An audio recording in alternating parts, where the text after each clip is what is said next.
is trading at $32, and the average price of Bitcoin is $9,693. Antiwar.com reports President Donald Trump has promised to impose a new round of sanctions targeting North Korea that will likely be by far the largest ever sanctions. However, reports from the Treasury Department suggest that the sanctions would target one person and 28 ships. Promises of record new sanctions are common, though the reality is that the U.S. has had no trade with North Korea for years and subsequently nothing to really cut off. Instead, sanctions usually boil down to threatening Chinese banks or ships that deliver things to North Korea. Much more ominously, President Trump threatened a phase 2 if the sanctions did not work, declining to go into detail, but saying it would be very, very unfortunate for the world if the U.S. went that route. Presumably, this is the latest in a long line of threats to attack North Korea, though it comes not long after recent admissions from other U.S. officials that no such plans are ready for attacking North Korea. Are you looking for a cryptocurrency that has a focus on users and usability? Then look into Zencash. Zencash has the ability to use both transparent and shielded transactions, with shielded transactions using zero-knowledge proofs. Zencash features global governance with inclusive decision-making, reliable funding for continuous improvements, and documentation and wallets in many languages that are available for Linux, Mac, Windows, and Android devices. Learn more at zensystem.io. That's zensystem.io. UPI reports a federal judge on Friday ordered the state of Alabama to preserve all evidence of the aborted execution of an inmate who says his veins are too damaged for lethal injection. The Alabama Department of Corrections called off the execution of Doyle Lee Ham on Thursday night, minutes before his death warrant expired at midnight. Ham's lawyer, Bernard Harcourt, said the state's failure to execute the man proved an argument he made to the Supreme Court. He said Ham's veins had been too damaged by prior drug use and treatment for cancer. Harcourt tweeted, "They probably could not find a vein, as we had insisted since July. Unconscionable, simply unconscionable." U.S. Chief District Judge Karen O. Baldry of the Northern District of Alabama ordered a hearing to be held Monday to determine why officials called off the execution. She ordered a full medical evaluation of Ham and for the state to preserve all evidence relevant to the hearing, including the clothing Ham wore at the aborted execution. On Thursday evening, the Supreme Court initially issued a temporary stay for Ham's execution, but lifted it before 9 p.m. Harcourt questioned what happened between the lifting of the stay and when the state called off the execution. Ham was diagnosed with lymphoma in 2014, but the Alabama Attorney General's office has argued it is now in remission and he is healthy enough to be executed. The Attorney General's office said in response to Ham's appeal for a stay, Ham's claim was that he had compromised veins that prevent him from being executed by lethal injection. That claim was refuted by medical evidence.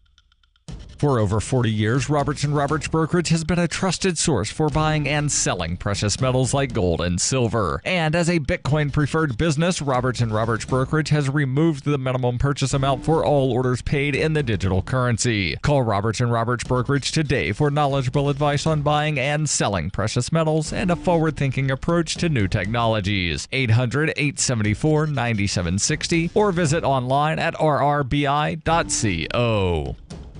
Reuters reports a former senior official in Donald Trump's 2016 presidential campaign, Rick Gates, pled guilty on Friday to conspiracy against the United States and lying to investigators, and he is cooperating with a federal probe into Russia's role in the election. Gates, who was a deputy campaign manager for Trump, is being investigated by the Office of Special Counsel Robert Mueller, who is probing alleged Russian meddling in the U.S. election. Gates had been potentially facing decades in prison on much more serious charges, including bank fraud and conspiracy to launder money. Under the charges to which he pled guilty, he faces a maximum sentence of 6 years in prison. Prosecutors said they could ask the judge for a reduction in Gates' sentence based on the extent of his cooperation with Mueller's probe. The plea increases pressure on Paul Manafort, who was Trump's campaign manager for 5 months in 2016, to also seek a plea deal. However, Manafort said in a statement issued after Gates' plea that he maintained his innocence. Prosecutors allege that the pair used funds from secret offshore accounts to enjoy a life of luxury. However, none of the charges to date against Gates or Manafort have made any reference to connections with Russians meddling in the 2016 election or possible collusion. This has been FPP Radio News, online at fppradio.com. Shortly after members of the New York Police Department found a super sharp Buck brand pocket knife earlier this morning, Lieutenant Joseph Mattioli spoke to Onion reporters at the scene of the discovery to update the public on this potentially deadly blade. At 8:40 a.m., police discovered what seems to be a pretty badass buck knife. investigators believe it to be basically the deadliest knife ever. Mattioli confirmed that the pretty cool wood-handled knife has a clean edge and added that the blade must be, quote, at least like 8 inches long. At this time, we'd like everyone to be aware that there's probably a man out there with an eye patch and scars all over his face that has access to these knives, or maybe even a samurai sword. We urge people to be careful when approaching him because he may flip out and chop both your arms off before you even realize it. Following the announcement, Mattioli asked people to come forward if they had any information about the owner of the knife or if they just wanted to hold it for a couple of seconds. For more on this story, check this week's Onion Review. This is the Onion News Network.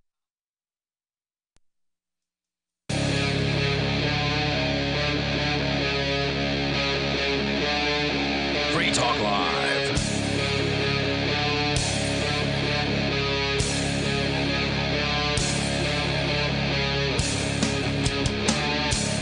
This is Free Talk Live. It is the live Saturday edition of the program. Of course, you can bring up anything that's on your mind. Take control of the airwaves here with two under-the-weather hosts. You can hear that I'm sick, still getting over whatever it was I caught on the way back from Mexico. Aren't planes great? And Mark, you said you got Montezuma's revenge. I think so, and I'm pretty sure that Montezuma II is a racist bastard. I never invaded his country. I never drew in a spada on anyone. Like, what the heck? You've been having trouble. Yeah, I'm calling it the Acapulco cleanse. Okay, I heard some people were doing a lot of cleansing down there. Right. Well, there's nothing left in my colon, I can tell you that much. One of the guys we interviewed, we didn't actually talk to him about it, but we probably should have, said he hadn't eaten for 30 days or 29 days. I guess I just didn't believe what he said. And he drank 2 cups of his own urine prior to the interview. That part I believed. So, you can call in. You can talk about anything that you want. Our toll-free number here, again, is 855-450-FREE like freedom. That's 855-450-3733. We've also got Skype. Our Skype username is lrn.fm, so feel free to call us there. And we've got our on-air call-in line on the Discord, which you can connect to over at discord.lrn.fm. So we're going to talk about the NRA situation here tonight, the shooting that happened, a couple of weeks ago, week and a half? I'm not sure exactly when it was. We were in Mexico, and I didn't really hear anything about it until I was in the airport on the way back. But shooting in Florida in Broward County last night, the news was that, or I guess a couple nights ago, the news was that the Broward County Sheriff said he was going to arm up his deputies with rifles. So the idea being that apparently schools don't look enough like prisons. Now they want to have armed deputies patrolling the hallways with rifles. And he literally said that they need to make the schools to fortify them, was the word that he used. I mean, just very, very disturbing to me. Like, I wouldn't want to send my kids to a government school if I had them, and I don't. But to me, that doesn't seem like a place where learning is happening. That seems like a place where you're trying not to die at that point. Learning will happen in a lot of places, but I would agree with you that I think there's some inherent problems endemic in the government school system. It is a one-size-fits-all solution for a population of diverse people, and they will pound a square peg through a round hole with a hydraulic press if they need to. And that's basically the problem right there. Ultimately, you're taking kids, some of whom wish not to be there, so terribly that they're willing to take up arms and shoot their fellow students who are, teasing them or, not accepting them in groups or whatever the reason was. I had a friend tell me a story of when she was homeschooled, but she'd go to government school for a couple of classes, and a few times a week she was kind of off and on and that kind of thing. But she would always try to be very nice to this one kid who was treated terribly. And I guess she watched the movies and saw that bullies suck. Most kids don't seem to somehow internalize it, or maybe it's the time and all that time in government school that does it. And frankly, I don't think it was much better in private school that I went to. But, she always tried to be nice to this kid. She said that he told her 10 years later when he saw her, I think it was less than that, a few years later when she saw him at the mall, that the day that she, checked in on him and asked him, how he was doing and that kind of thing, he had a gun in his locker. Oh, wow. And he was prepared to shoot a couple of kids who had been teasing him. But her kindness stopped that? Yeah, he said he would have felt guilty doing it with her around, and he didn't want a chance that she would be upset or embarrassed or hurt because of his actions. So he decided not to do it at that time. And it just goes to show what a kind word can do at certain circumstances. But, I mean, this is inevitable. If you take rats and you keep them in too close of an area, they're going to start to fight. And that's ultimately what happens is you have these large class sizes and kids are, stuffed in there. These things are going to happen. Yeah, you can put armed guards there, and I'm sure that will, probably stop some of these, some of the mass casualties of school shootings. Though? I heard that the cops wouldn't even go in when the dude was shooting people. I heard there was more than one cop that wouldn't go in. Most school shootings are less than 3 minutes. Mm-hmm. So the cops going in probably wouldn't solve anything. In this case, it probably would have. Yeah. But I believe that cop has resigned. Not that that's I heard there were 4 cops. I've heard that too. Yeah. Not that would have. The resignation doesn't solve the issue. And but he got himself a nice pension. I heard too. That's how these things go. Yeah. That's always how these things go. So now the fight has gone outside of the school grounds, and there are people fighting over politics, as you might expect. The NRA. They want that assault rifle ban back. Scary black rifles. The NRA has apparently spoken up after this particular event, and now companies are taking sides. Some companies are standing by the NRA. Others are kicking them to the curb, and we can talk about that coming up here. You are welcome to share your thoughts as well. Our number here is 855-450, free like freedom. I mean, does the NRA even matter? I don't even understand. They've never really been a true gun freedom organization anyway. They're just the most nationally visible gun organization. They advocate for gun laws being enforced, last I heard. So it's not like they advocate for true freedom to be able to possess whatever kind of implements that you want to possess. I don't think they advertise themselves as a gun freedom organization. No. They just advocate for a certain sort of class of gun owner. Yeah. And then apparently they get people special deals on things. It's like if you're going to join your AARP membership. Yeah, I mean, if you're going to join a gun rights organization, I wouldn't expect that a gun rights organization would spend its time trying to negotiate discounts on air travel or whatever. So we can get into that. But let's go to your calls and thoughts here. Our number 855-450, free like freedom. Matthew is calling from Louisiana, watching us on our webcam at cam.freetalklive.com. Go ahead, Matthew. Yeah, I read the latest headlines coming out of Parkland, Florida last night, and my jaw just hit the ground. I knew about the one officer, the school resource officer, who arrived within a minute and a half from the first shot being fired and then took up position. Then 4 more deputies show up and took up position and waited until the shots had stopped firing. And I was thinking to myself, this sounds so much like a title for a book that I read from the Jews for the Preservation of Firearms Ownership called Call 911 and Die. Yep, that's right.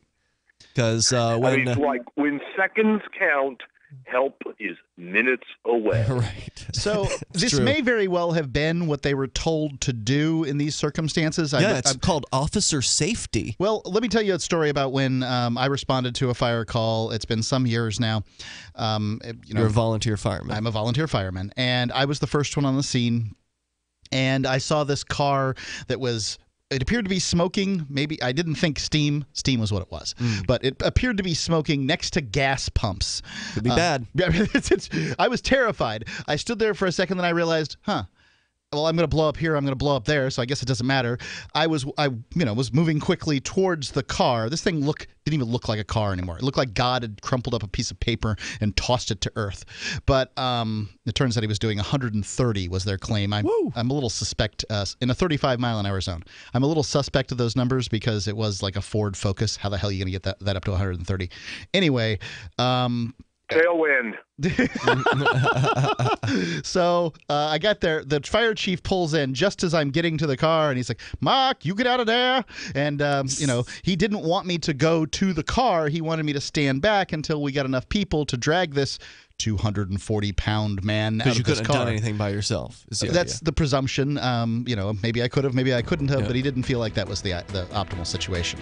Yeah, Matthew, it's definitely true. There have been plenty of people who have called 911 and then been very disappointed when the police response was either non-existent or the opposite of their intentions, where the police will actually show up and kill the wrong person or arrest the wrong person. Thank you for the call tonight. I appreciate hearing from you. The toll-free number, if you want to join us, is 855-450-FREE like freedom. You can share your thoughts with us on the radio. This is Free Talk Live.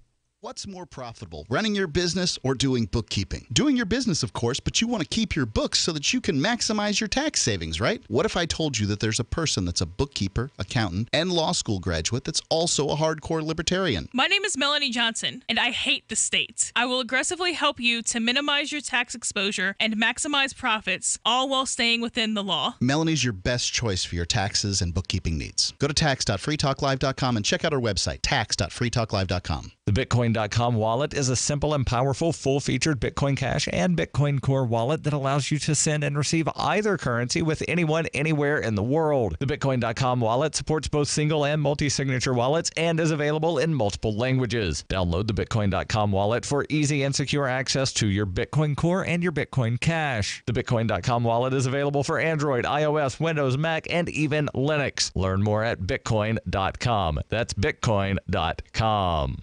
From the second letter of Captain Mark. Any pirate knows that commerce is communication. Markets condense oceans of information into a single price. Innovations in communication are circumventing the scrutiny of the crown. This signals a change in the coin of the realm.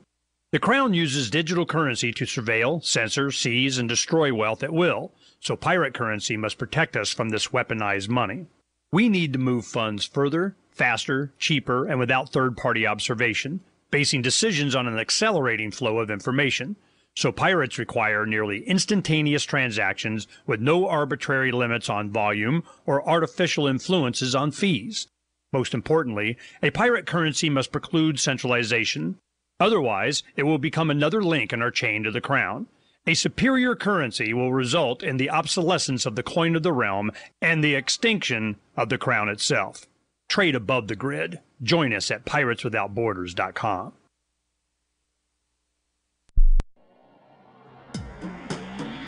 Free Press Publications is an independent, alternative media and publishing company founded in June 2009 with the mission of ensuring a free press for the freedom movement and is committed to spreading the message of peace, freedom, love, and liberty.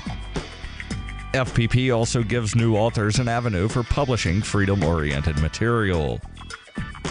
FPP brings you daily news and commentary on the website fpp.cc, as well as a daily 5-minute newscast, FPP Radio News, and weekly news, views, and commentary in the FPP Freedom Minute and Peace, Love, Liberty Radio at fppradio.com, and the monthly newspaper FPP News at news.fpp.cc. Find FPP online at fpp.cc. That's fpp.cc, as in Creative Commons. LRN.FM now has a Discord. Discord is a free text and voice chat platform, and we now have our own server with a bunch of channels at discord.lrn.fm. You can join other listeners as they chat about various things during our live shows, or anytime, day or night. Discord software is available cross-platform, so you can have it on whatever device you want and take your chats anywhere. Join our Discord at discord.lrn.fm. That's discord.lrn.fm. Did you know that Free Aid is a mutual aid, educational, and networking organization? At Free Aid, we support volunteers who provide first aid. We do outreach to the public about health and safety, and we bring together medically skilled freedom lovers. Free Aid is made possible by your generous support. Donors can receive great gifts like first aid kits, t-shirts, silver dime cards, and hoodies. The Free Aid Silver Dime Card Project is sponsored in part by Roberts & Roberts Brokerage, Freedom's Phoenix, and Don't Tread on Meme. Visit fr33aid.com. Love what we do? Please help support our international satellite channels at patreon.lrn.fm. That's patreon.lrn.fm.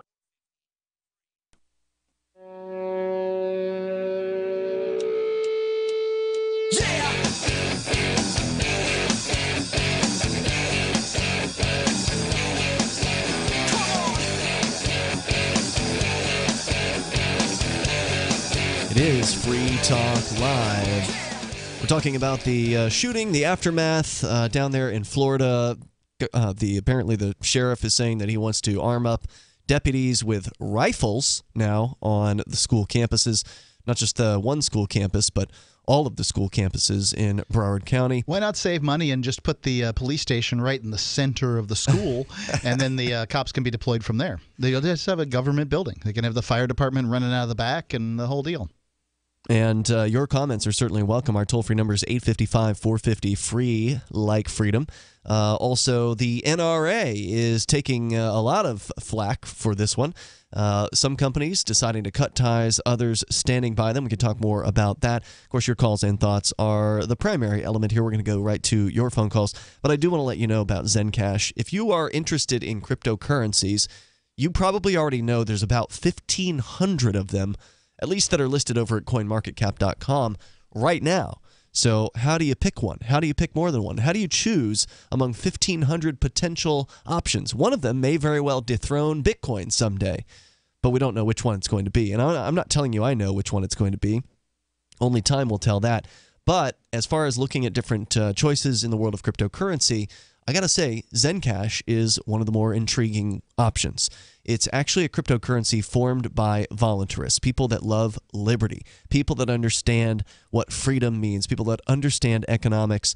You've got that basis for the crypto, and then they built onto that some of the best technology out there, like zero-knowledge anonymity. They've got the anonymity system that helps to, makes it basically impossible, from what I understand, for people to track transactions. They've also got decentralized autonomous organizations that they're setting up to help govern the currency. That worked very well with the Dash currency, and they're going to try the same thing or something similar with Zencash.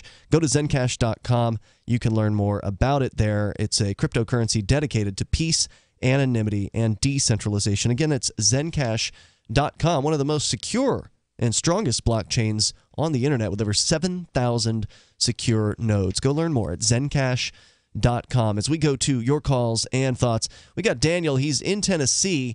And by the way, I'm glad you called, Daniel, because I wanted to take a moment to welcome the newest affiliate that we have on Free Talk Live, which is WGOW there. It's actually we've actually got both WGOW. So we have WGOW AM, which is on 7 nights a week with Free Talk Live, and then WGOW FM, which is just joining us for our Saturday night show, which is 102.3 there in Chattanooga. Welcome, Daniel. You're on Free Talk Live. Hey, how are you? Hey, you're on the air. Go ahead.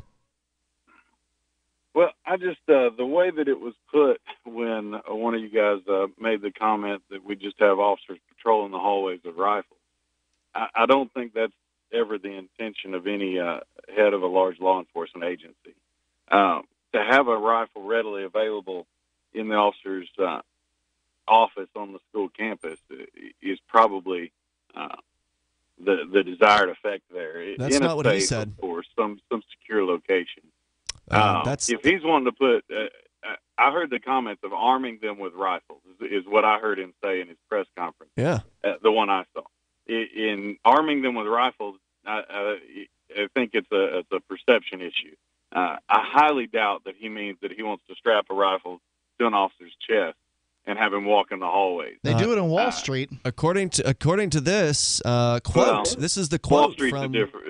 This is the quote from NBC News. Quote from Broward County Sheriff Scott Israel. Quote, our deputies who are qualified and trained will be carrying rifles on school grounds from this point forward. Carrying rifles. Well, hopefully they'll dial that back down to storing them in a secure location. And then the second comment. Well, it doesn't do any good if they're not willing to actually go into where the shooter is and confront the guy. That's exactly where I was going. I'm not condoning that officer who was on the scene when the shooting started. And to give you a little background, I'm a U.S. Army veteran, combat veteran, 6 years in the military as a paratrooper. I've been in law enforcement for 11 years, and I've worn a name tag since the day I turned 18, okay? So I have some background in this field. And here's the deal. If the officer's not willing to go in, yes, that's an issue. But a bigger issue is the way that it was put when you said 3 or 4 other officers didn't go in. In active shooter training, it's only an active shooter when you can hear the gunshots and you know where the active shooter's at. Mm-hmm. Of course, at that point, you have to go to the sound of the threat and eliminate the threat. Those responding officers, if their response time in Broward County was less than 7 minutes, I'm impressed, but it probably wasn't. The shooting was probably over by the time those first 2 to 3 responding officers came from off-site onto the campus. I would agree with you that it was probably over. It's a crime scene. Yeah, I would agree with you that it was probably over at that point. It didn't look good for them to stand outside, but I would say that... No. Yeah, and I understand that it doesn't look good. I get that, and we probably wouldn't even be having this conversation if that first officer had at least engaged the threat, whether he lost his life or was able to eliminate the threat. But don't either many way, departments I don't think instruct we'd be their talking about the 3 additional. Daniel, don't many departments instruct their officers to stay back and wait it out, and officer safety being the paramount policy is going to have to change on that. Not in the last several years in the training that I've participated in. Mm-hmm. It's absolutely go to the threat while there's an active shooter. Now, the active shooter is being defined as gunshots are being fired, because then you can tell where to go to. You want to go towards the sound of that threat. And of course, once the shooting stops and you don't know where that target or that offender is, then you have to reassess and move a little bit slower. But currently, to my knowledge, all the training that I've participated in is absolutely first officer on scene, don't wait, go in. Daniel, I want to thank you for your call tonight. I appreciate the thoughts, the insights. The toll-free number here is 855-450-FREE like freedom. We go to... I would say that this is a difficult situation to essentially build a large institution with between 1,000 and 2,000 students in it, force them to go to this institution, make them all learn the same way every time, have some that are obviously going to be discontented while they're there for whatever reason that they might be discontented, and expect that you're not going to see problems. I mean, this is a volatile time in people's lives. And what I'm critiquing here, less than the police and law enforcement reaction, is schools as they exist today. We have a model of schooling in this country called the Prussian model. It is not the model that is in every European country. And it is a model that worked better in the early 19th century than it does, early 20th century than it does in the early 21st century. We've actually got a teacher in one of those schools on the line. Mariah, you're on Free Talk Live. Go ahead. Hey, first-time caller and first-time listener. Welcome. So thank you for having me. Yeah, you're here. What's on your mind? Well, I mean, I'm a teacher, and this is obviously a very crucial point in school safety, making sure that all of our buildings are safe for students to be in. Mariah, I want to make sure you have a chance to say everything you want to. Hang on. We're going to come right back to you here in moments. This is Free Talk Live. 1 out of 4 people listening to my voice right now could die from heart disease. This could be your last year, and you don't even know it because you don't know the early warning signs. If you think you're safe because your cholesterol levels are normal, think again, because studies show that 75% of heart attack patients also had normal cholesterol levels. Let me introduce you to Strauss Heart Drops, a world-famous heart and brain formula made in Canada. It's time-tested and will give you clinical results in 90 days or your money back. Learn more at scienceofheartdisease.com. They are shipping free this month. Water is the single most important thing your body needs, so you want to be sure it's the best for you and your family. Since 2005, thousands have depended on Berkey purified water. The Berkey Guy provides the lowest priced filtration systems in every size. For incredibly delicious water now and in an emergency, get to goberkey.com or call 877-886-3653. 877-886-3653. goberkey.com. On Free Talk Live, we're bringing people to the ideas of liberty every day. From wrestling superstars like Glenn Jacobs. You guys really are having an impact, I believe. Like I said, a lot of where I am now is due to listening to Free Talk Live. You changed my mind on some very important issues years ago. To random people tuning in on the radio. I was kind of stuck in the left-right paradigm. I heard your show by chance on a Saturday night. From there, I went on, joined the Free State Project, and become an amplifier. So, I mean, that's really the reason why I amp is because I know that if it wasn't for you guys being on as many stations as you are, I never would have found the ideas of liberty. Your amp will directly change more lives by getting Free Talk Live in front of people looking for talk radio online and on the air. When you amp Free Talk Live, you get perks like access to the AMP-only Facebook group and AMP podcast. Visit amp.freetalklive.com. Radio is the most personal of mediums. I exist right now in your head. If you listen to Free Talk Live regularly, you know me. Free Talk Live is on more than 160 radio stations around the U.S. and has been downloaded on every continent around the world. Hundreds of thousands of listeners with ad packages from $600 a month to $6,000 a month. Imagine what we can do for your business, project, website, or idea. Email me, mark@freetalklive.com. The three most important things you can do for Free Talk Live are: 1, share one episode a week on Facebook or in some other social networking site. 2, buy the things you buy online through shop.freetalklive.com. 3, give $5 a month to the AMP program. It's my firm belief that Free Talk Live's AMP program is the best use of your charitable dollar among liberty-oriented organizations. Support all the organizations you love, but make sure you give $5 a month to AMP at amp.freetalklive.com. The Free State Project has reached its goal of 20,000 liberty lovers who've pledged to move to New Hampshire and get active to achieve liberty in our lifetime. Perhaps you're trying to figure out what part of New Hampshire should be your destination. If so, consider Keene. You'll find more than 150 reasons to move to Keene at move.freekeene.com. Keene is famous for its historic, publicity-generating activism, as well as being the liberty media capital of the world. It's home to freekeene.com, New Hampshire's destination for liberty activism, news, and opinion. For years, we've been compiling over 150 reasons to move to Keene at move.freekeene.com, where you'll learn about some of what's happening here and what makes Keene a great place to live. If you love liberty, you'll probably enjoy anywhere you end up in the Shire. But do your due diligence first. Please visit move.freekeene.com for the full list of over 150 reasons to move to Keene. That's move.freekeene.com. This is the Liberty Radio Network, broadcasting the latest liberty-oriented audio content 24 hours a day at LRN.FM.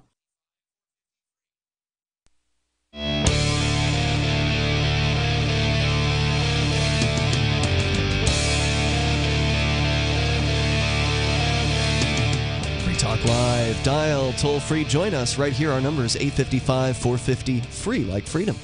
You can bring up whatever you want. We're talking about the inevitable school shootings and the one in Florida, the most recent. Now you've got armed guards, sheriffs, deputies on campus apparently toting rifles as the sheriff's the head sheriff there in Broward County has decided to post more armed men with guns all around the campuses, because that's the answer, right? Let's just turn the schools into even more like prisons. I mean, they already resembled prisons. The school that I went to in Florida when I was growing up there, the elementary school, was designed by the same architect. They actually looked similar when you looked from the outside. They looked like the jail in town. In some cases, they have the same sort of fencing. They got barbed wire on the tops of some of those fencings outside of government schools. Is that to keep people out or keep the students in? Both. So we can continue here. Your calls and thoughts are certainly welcome. Also, we mentioned Zencash earlier, but the granddaddy of all the cryptocurrencies out there, of course, is Bitcoin. That's the one that started it all back in 2009. And if you want to learn about Bitcoin, it's not too late to get involved. Remember, you don't have to buy a whole Bitcoin if you want to get into it. You can buy a fraction of a Bitcoin. You can buy $20 worth. It's no problem. And you might want to consider doing that after you learn about some of it. Go to Bitcoin.com to get the basics on what Bitcoin is and what it was and what it should be. Bitcoin.com. As we continue here, we've got Mariah on the line. She's calling. She's a teacher and calling us from Bowling Green, Kentucky, listening to WKCT. Mariah, I wanted to make sure you had a chance to get your thoughts out, so please go ahead. Well, I noticed President Trump recently said that he would like to be able to arm teachers.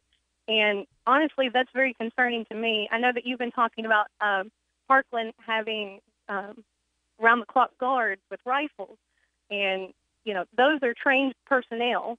And now we're considering on giving teachers guns.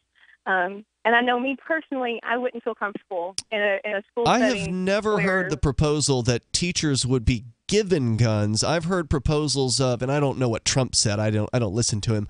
But I, in the past when this has come up, the proposal has always been to allow a teacher who already has a gun. So therefore, presumably, they're interested in having a gun. To carry it in the school, take some training, take some training for particular classroom situations. Maybe keep it in their desk with the intention of being able to get to it. That kind of thing. I don't think that they're going to take every school marm and put a Glock 31 in their hands and tell them. No, not every teacher, but at least a select few that do have that training. Yes. What do you think would be bad about teachers having guns if they are trained and are interested in having a gun? Well, the thought that I've always heard from other teachers is, what's to say that a teacher wouldn't get mad at a student and use Dear that. God. I mean, you people are letting those kind of lunatic psychotics into your building to teach? Oh, no. Okay. No, don't get me Thank started goodness. on that. No, that's not the case. Well, how often does it it happen? case. I mean, if that's your concern, then it must be the somebody case. is to snap, the same way as a student would snap. Well, or a how teacher often would does it snap, happen or where anybody would a snap. teacher physically attacks a student? I mean, that seems pretty rare, right? Like, has that happened in your career? Very rare. Have you seen that happen in your career? I've never seen anything. No, I've not seen anything like that. Never heard anything like that. But I think this is a concern that's overblown, really. The idea that somehow a gun in a teacher's desk is going to jump up and shoot students and Well, that I kind wouldn't of leave thing. a gun in a desk. Well, I don't know where you would keep it you'd pack necessarily. it. I haven't taken the training and I don't teach classes, but exactly. Where would you put it in You'd a strap it classroom on, and keep it safe? is what you'd do. You'd put it on your body. Well, we're around kids all the time. Yeah. Kids are all around us. They could take it as well, regardless of they have these cool holsters. holsters that make it very difficult to just pull. Like, it's not the old style where, the old Rudum Tudum leather holsters where you can just pull something out. Now they've got these tactical holsters where you kind of have to push something and pull it out. You have to know. You, the operator, likely are the only one who knows how to get the gun out of the holster. So it prevents, in probably 99.9% of the cases, somebody else from taking the gun from you. Right. Have you well, noticed that? I know, just me personally, I would much rather, if it came down to having guards or teachers, I would much rather have a guard in the classroom. I'm not in the Somebody classroom. that's their career. I think that it's going Because to our be. careers Don't you are think it's going to be hard that much more difficult for students to wander around a school where, in this case, the guy's proposing, somebody's carrying an AR-15 at the ready, or at least some kind of little MP5 hanging over their shoulder or something like that, just walking up and down the halls looking like a prison guard. I mean, I don't want guns in the classroom. And regardless if we're having to be safe with them or not, I still kind of don't want them. But Nobody if wants that's guns in the best classroom. Solution that we have, no. But if that's But they're the coming best in and they're solution that shooting we can people come with up them. with at this very moment, then let's go ahead and do that, and let's find a better way than having the guns in the classroom. But if that's the way that, let's say, the school district or the school board or whoever finds that that's the way that their kids are going to be the safest, then that's their decision. I mean, Here's a better way. How I'm about not a part instead that of process. How about instead of a one-size-fits-all government school system that is forced down everybody's throats, whether they like it or not, How about we just get rid of the government schools entirely and allow the marketplace to provide education to people, where the people who want to have a gun-free school zone can have a gun-free school zone, and the people that want to have armed teachers can have a school with armed teachers, and everything in between. How about that? Well, with free market, you're going to create charter schools, and there's a lot of controversy with that. No. Charter schools are government funded. No, I'm talking about getting rid of government schools and government funding entirely and just allowing the marketplace to provide education. Maybe at the most a means-based scholarship program? Yeah. I mean, I think that idea is something that could work in the future, but obviously we can't just dismantle everything at this very moment. It's going to be a long, if we ever do get to that future, and I say we give the schools to the teachers, the administrators, the janitors, give it to them, let them run it, and then everybody can choose the schools that they want to go to. They can provide the best education for that particular kid, rather than what's basically happened at this point, segregating people based on income and color and these sorts of things, and then creating these shooting galleries that some children go nuts in. Yeah. Thank you, Mariah. I appreciate hearing from you. Thanks for calling in tonight. So I'm glad to hear that she agrees that we should have a free market in education, because the fact is, a lot of people are, I think, rightfully disappointed with government schools and their inability to do a good job of educating across the board. We've got a very high illiteracy rate in the United States. Over 19% of government school graduates. Yeah, that doesn't include the dropouts, mean the kids, right? The kids that they had for 10 years and finally gave up on their own education, kids that they had for half of their waking lives, basically, for 10 years. Remember, just because you quit school doesn't mean you've given up on your education. That may actually mean you're going to get a real education at that point, because life is a much better educator than sitting in that, but I'll bet you it doesn't mean it for most. Droll government school classroom. Let's continue with your calls and thoughts here. 855-450 free like freedom. We go to Larry in Indianapolis, listening to WIBC FM. Hello, Larry. How you doing, boys? Hey, you're on the air. Hey, the bottom line is, if you cannot read, you're going straight to prison in today's environment. Sounds right. But what I want to talk about is, we've overlooked the fact that most of these schools are junkie factories. Even the good schools are junkie factories, because they get more. When I say junkie, I mean that they even have preschoolers and they have special peoples in the class, right? So that when they see some kid acting irregular or fidgeting or something, they spot him, and then they turn him over to the dope dealers.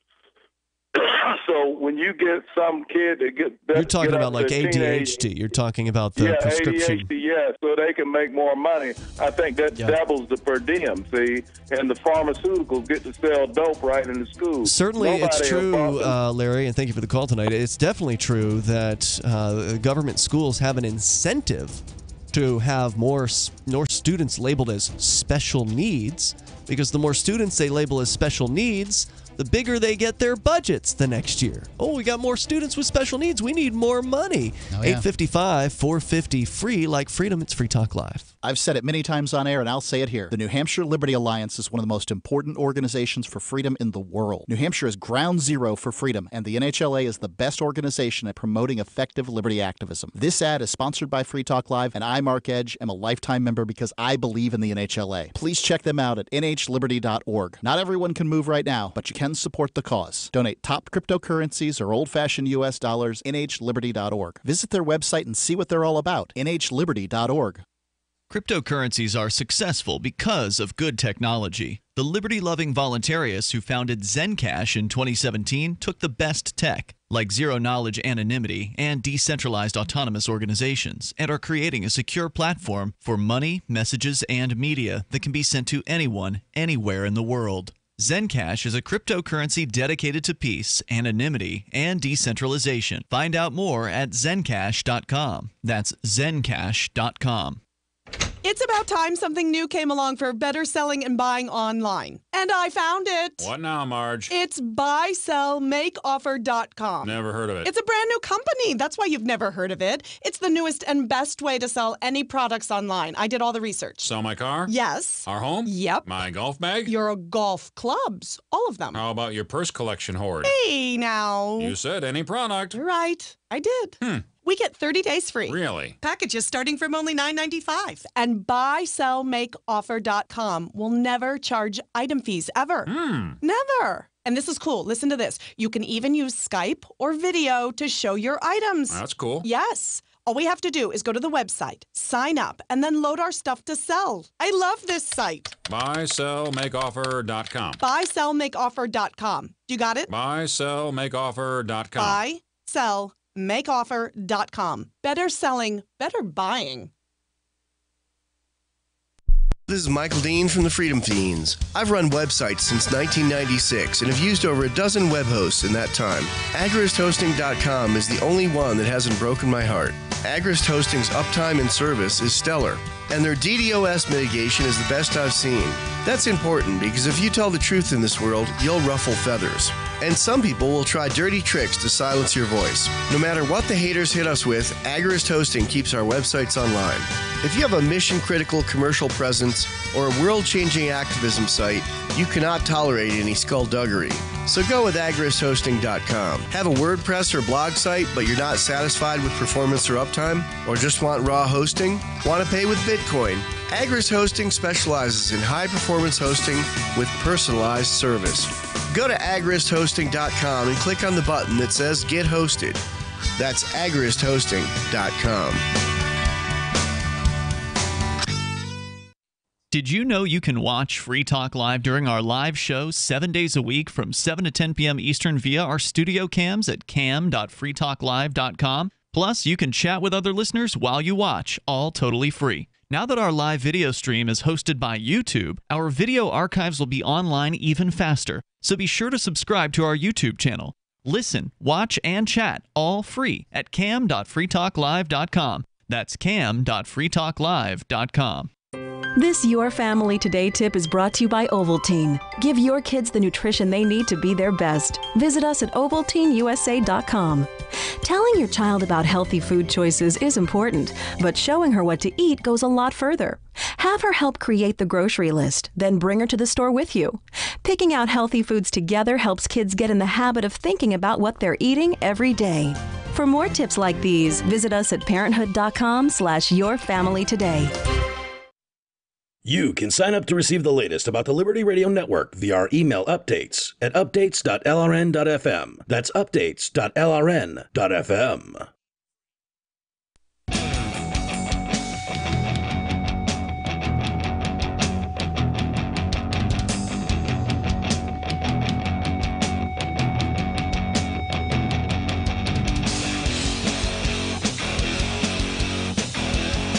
It is Free Talk Live, and you can join us right here. Live Saturday edition continuing with you in the studio tonight. It's Ian. And Mark. We've got Skype. You can Skype into the show. Skype username LRN.FM. Join us on the on-air call-in line as well on our Discord, discord.lrn.fm. And if you haven't checked out our Discord yet, be sure you do that. There's people in there chatting basically throughout the show and before and during and after. It's there 24 hours a day. Different chat channels for different topics, not just Free Talk Live, but you want to talk cryptocurrency with other people, gaming, or whatever, head on over to discord.lrn.fm. It's multi-platform, so whatever you're on, maybe it's your smartphone or your computer, you can get on our Discord and interact with some of the Free Talk Live hosts and other listeners at discord.lrn.fm. Let's continue. We'll take your calls and thoughts about what you want. A lot of people want to talk about the school shooting and the aftermath and what's been happening with more armed deputies on school campuses in Broward County. Is that going to solve the problem, turning the schools into an even more prison-like experience? Let's go to your calls and thoughts here. We've got Nathan. He's in Albuquerque listening to Kiva. Hello, Nathan. Hello, how are you doing? Hey, you're on the air. Go ahead. Well, one thing I was wondering, about the whole society we call public schooling is like the aptitude some teachers have. Some teachers state, well, we need to parent the children better. And it's not the teacher's job to parent the children. That the teacher should be able to identify that a child or an individual is functional for a public school. Because that's the process of a public school, is raising kids for a public society. And if they're having problems in a public school, maybe they should be sent to privatized school or charter school. Or since they're having such a hard time raising kids substantially for modern day society, maybe we should just bring back orphanages.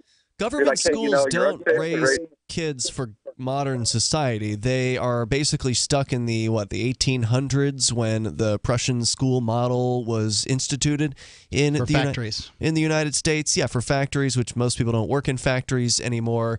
They ring bells, sort of like what happens in factories and prisons as well. And basically, they exist to turn out a worker drone, somebody who's not going to really question their circumstances in life.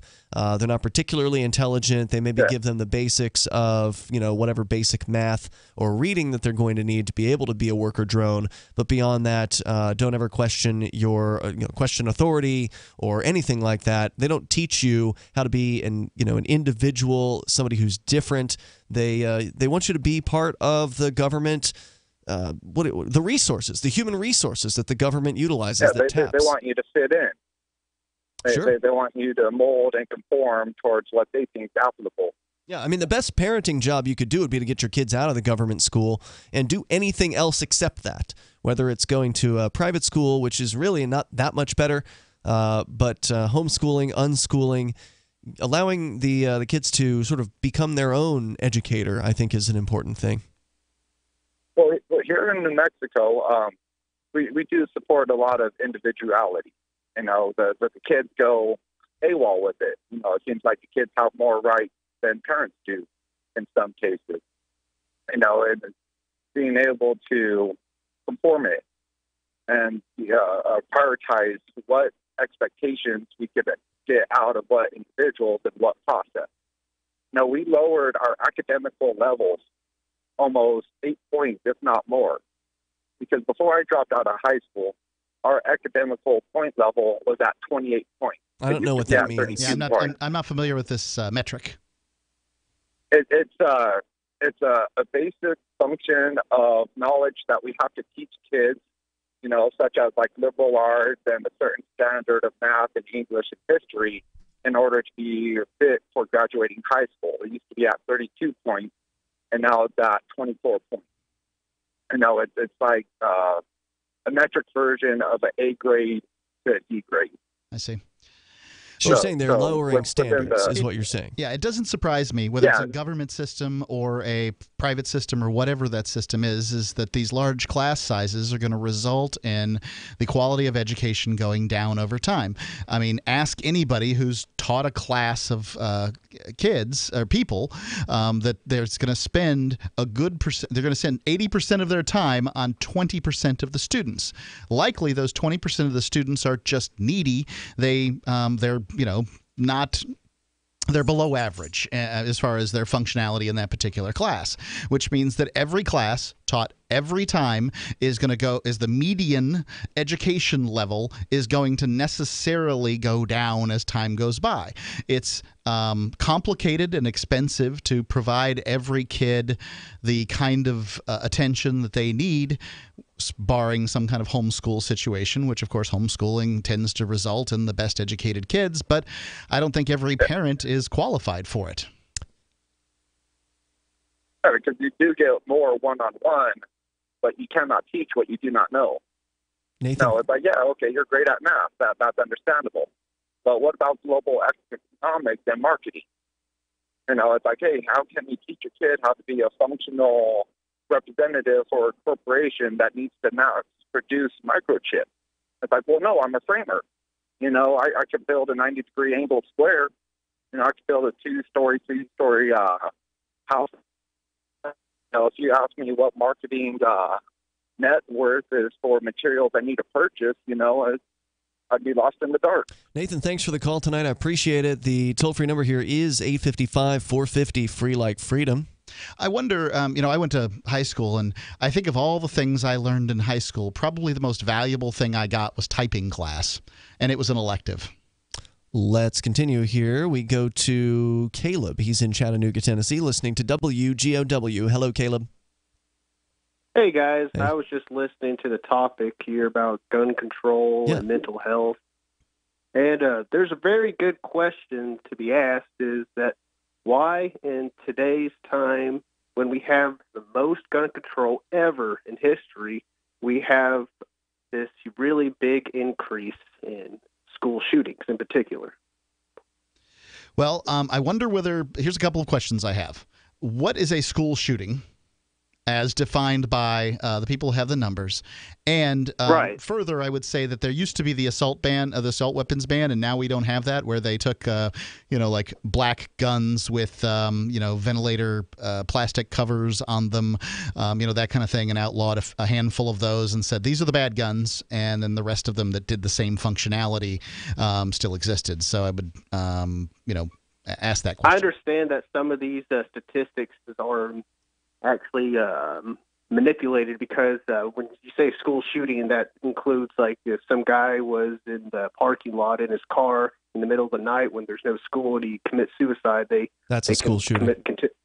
That's school shooting, right? But I'm talking about these cases where we have. It seems like all these actual school shooters who end up killing students and teachers, they ended up being from a broken home and or on some kind Meds. of SSRI. Yeah. Almost all of them have been on some kind of prescription medications, right? Serotonin uptake inhibitors or something.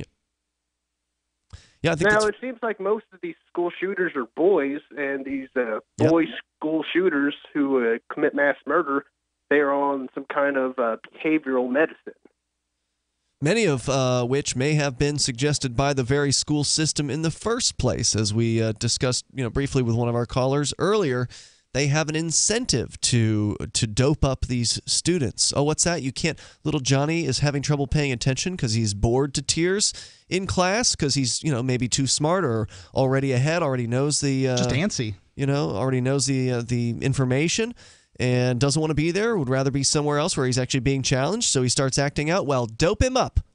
Let's make sure he can't think at all. I'm sorry. Go ahead. The thing is, boys aren't really allowed to be boys anymore. We're trying to get the boys to act to a different type of standard, because when girls and boys learn, they kind of learn differently. Girls are much more easy to be able to sit down for long periods of time. Is that true? And take orders. I don't know.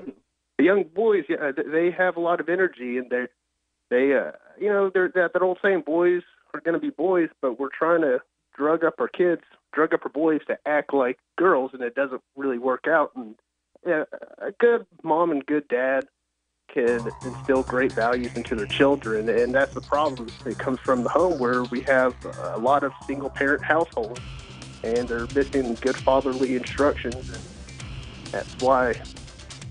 Caleb, I want to thank you for the call with your insights. I appreciate hearing from you. The toll-free number is 855-450-FREE like freedom. PolitiFact.com says it's mostly false that mass shootings went up 200% in the decade after the assault weapons ban expired. This is Free Talk Live. More coming up.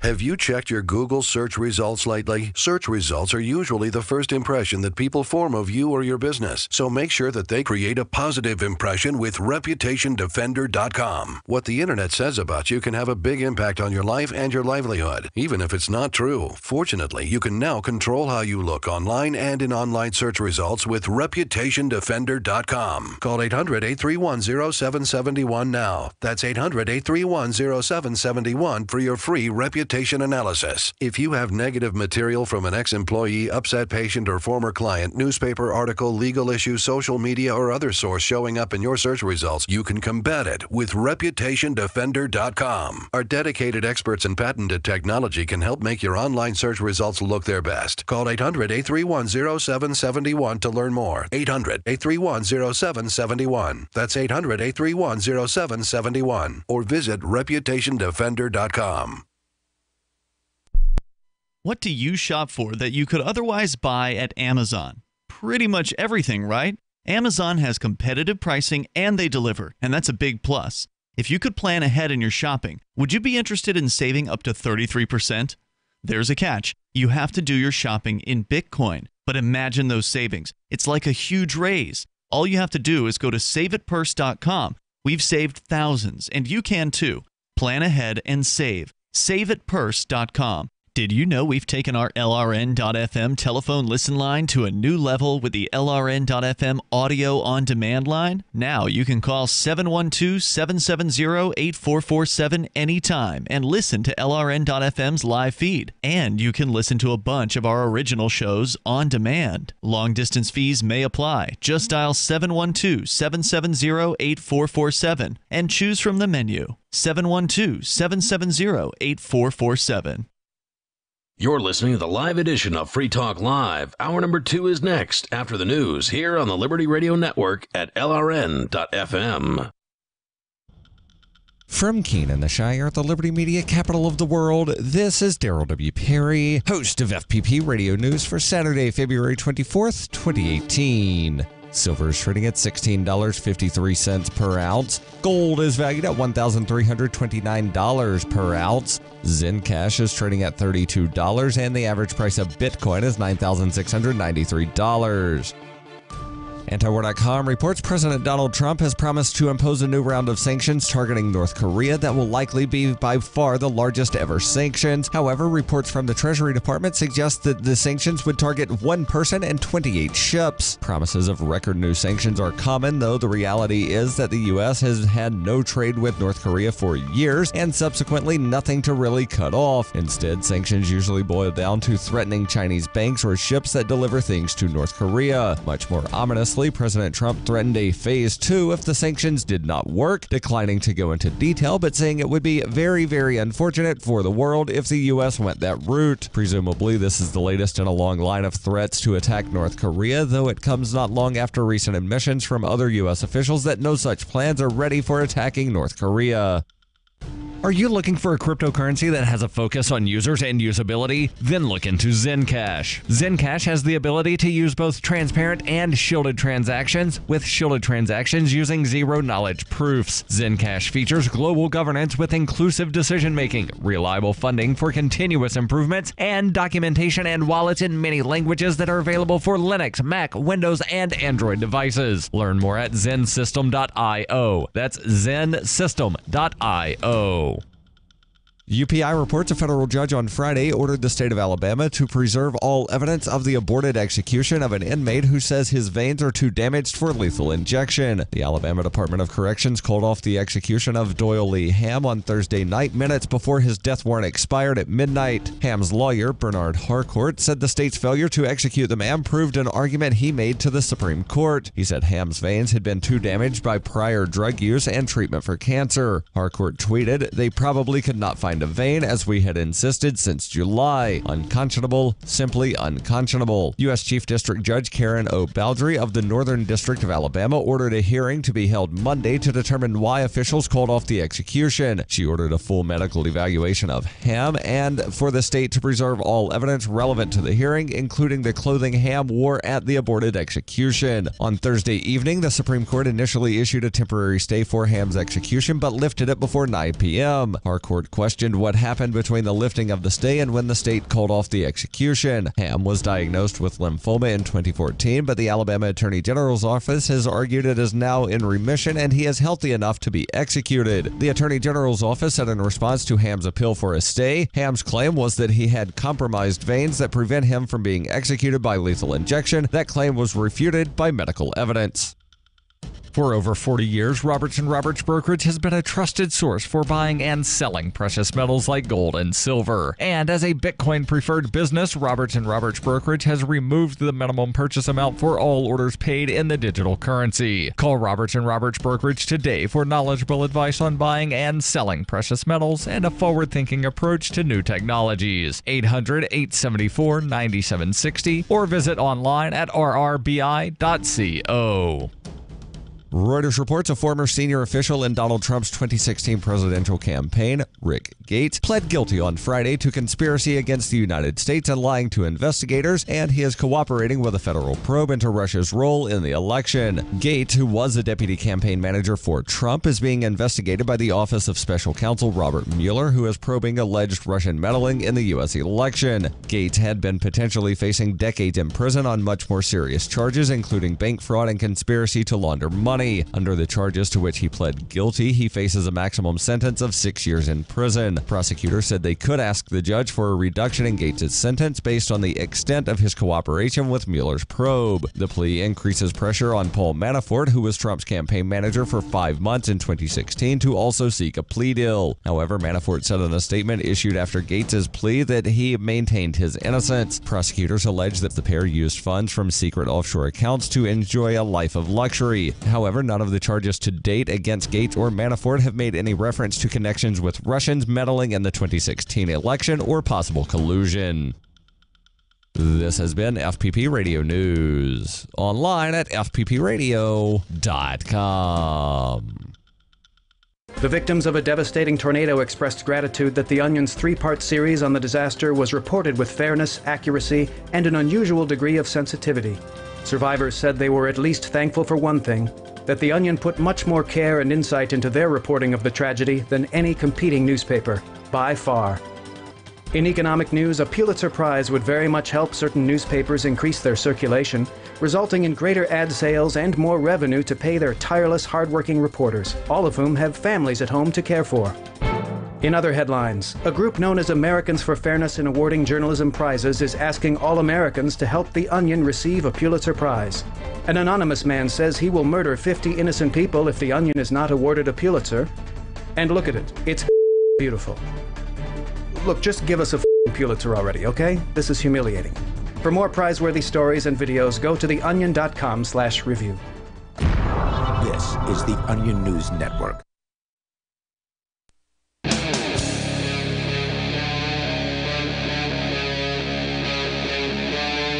Free Talk Live. It is Free Talk Live. And, of course, you can bring up whatever you want here, the live Saturday edition. Continuing with me, Ian. And me, Mark. And we've got Skype. You can Skype into the show. Skype username here is lrn.fm. We've also got the Discord on-air call-in line. You can join us there at discord.lrn.fm. We've got regular call-in lines, too, which are loaded up, by the way. Full phones here right now at toll-free number 855-450, free like freedom. What do you know? A lot of people have a lot of opinions about school shootings, government schools in general, and where to go from here. We're going to go to your calls and your thoughts. Let's talk first to Cindy in South Carolina, listening to WQXL in Columbia. Hello, Cindy. Hello. Hey there. I'm a retired teacher. I just retired last year. And I want everybody to know that the public schools, the government schools, are doing a great job.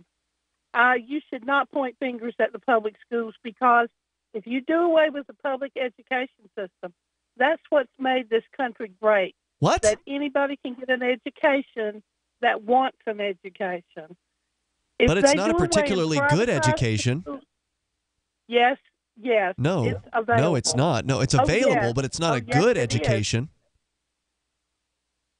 I It's beg to barely differ with you. sufficient. I mean, it is not. No, you are so wrong. You have Lady, not look at been the in look high at the school. examples from the homeschoolers, the unschoolers. These kids knock the socks off of those government schoolers, those government school Well, kids. then you need to be quiet and listen, and I'll tell you why. I can tell you were a teacher. We take kids from every walk of life. If these people who are homeschooling their children are giving their kids one-on-one, they are most likely from a higher economic level than the poorest kids that we get. Not we necessarily. get kids whose parents are crackheads. We get kids whose parents don't come home at all. Mm-hmm. We take the lowest of the low and the highest of the high, and we try to educate all of them. As far as programs in public schools, they are vastly different than you remember. We have to address 5 modalities of learning: the kinesthetic, the visual, the auditory, the tactile. Every lesson we do takes hours of planning. We have the best equipment. We have the best highly educated teachers. The problem that you have with children who don't get an education is, number one, they have some type of disability, or they do not want to be educated. But they're forced to be there anyway. Isn't that really one of the problems, though? They're forced to be there anyway. That's exactly right.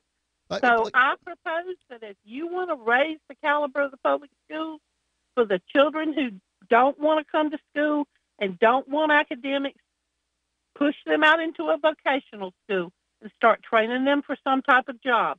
We have that in my county. There is a vocational school, and they do a wonderful job of training carpenters and bricklayers and home builders. They do a great job at that. And the kids who are bound for college stay there and study academics. And I challenge you to go visit some of the school districts and just look at what's going on in them. I've seen enough from the school district here. They spend a ridiculous amount of money per student. It's like $20,000 per student per year. It's absolutely insane. Some private schools can do it for a fraction of that. That's not true. If you send a child to private school, you're going to have to pay for the teacher's salary. You're going to have to pay for all the equipment. What do you think I'm paying for with property taxes? Well, you're going to pay a lot more in a private school. Not necessarily. My daughter's sending her child, let me finish, to a private school in Atlanta, and it's $6,000 a semester just for kindergarten. That's still less than what it costs to send a kid to a government school. Private schools can be more. No, they can be you're less. going to pay about $40,000 in a government school.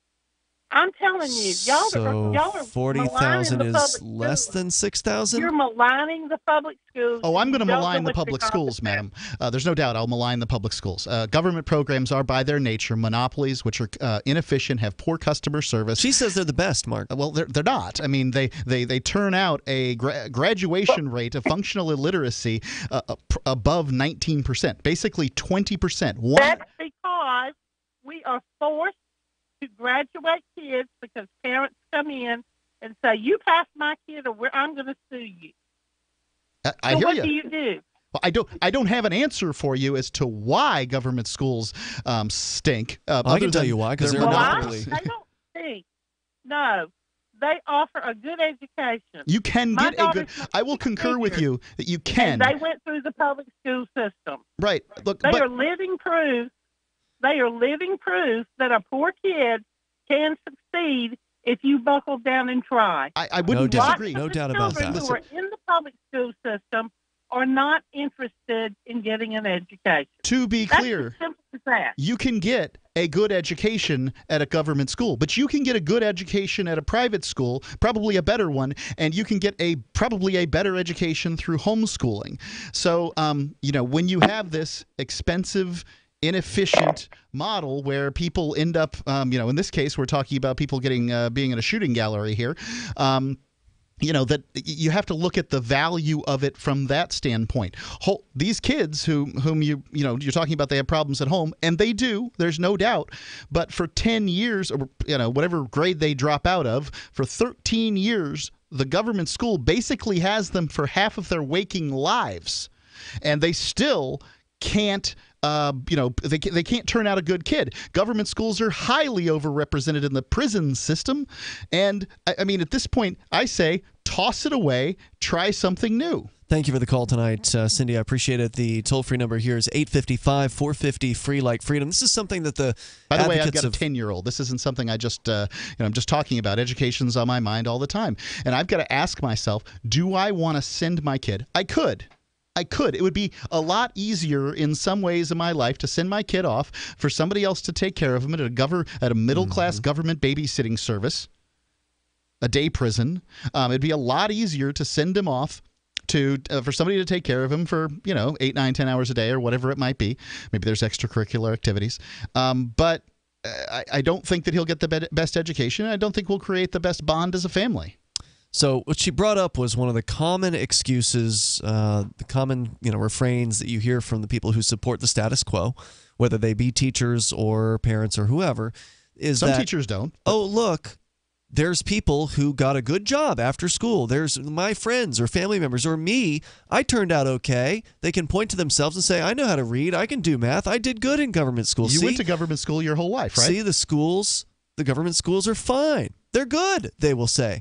But the thing is, what you don't know is what you're missing, right? Like you can see there's the seen and then there's the unseen. There's the scene of, sure, Mark, you're right, there's some illiterate people, but they're just, they're not trying or whatever, or those schools might have failed them. But for the most part, most people are graduating fine. They're going on to careers and all that.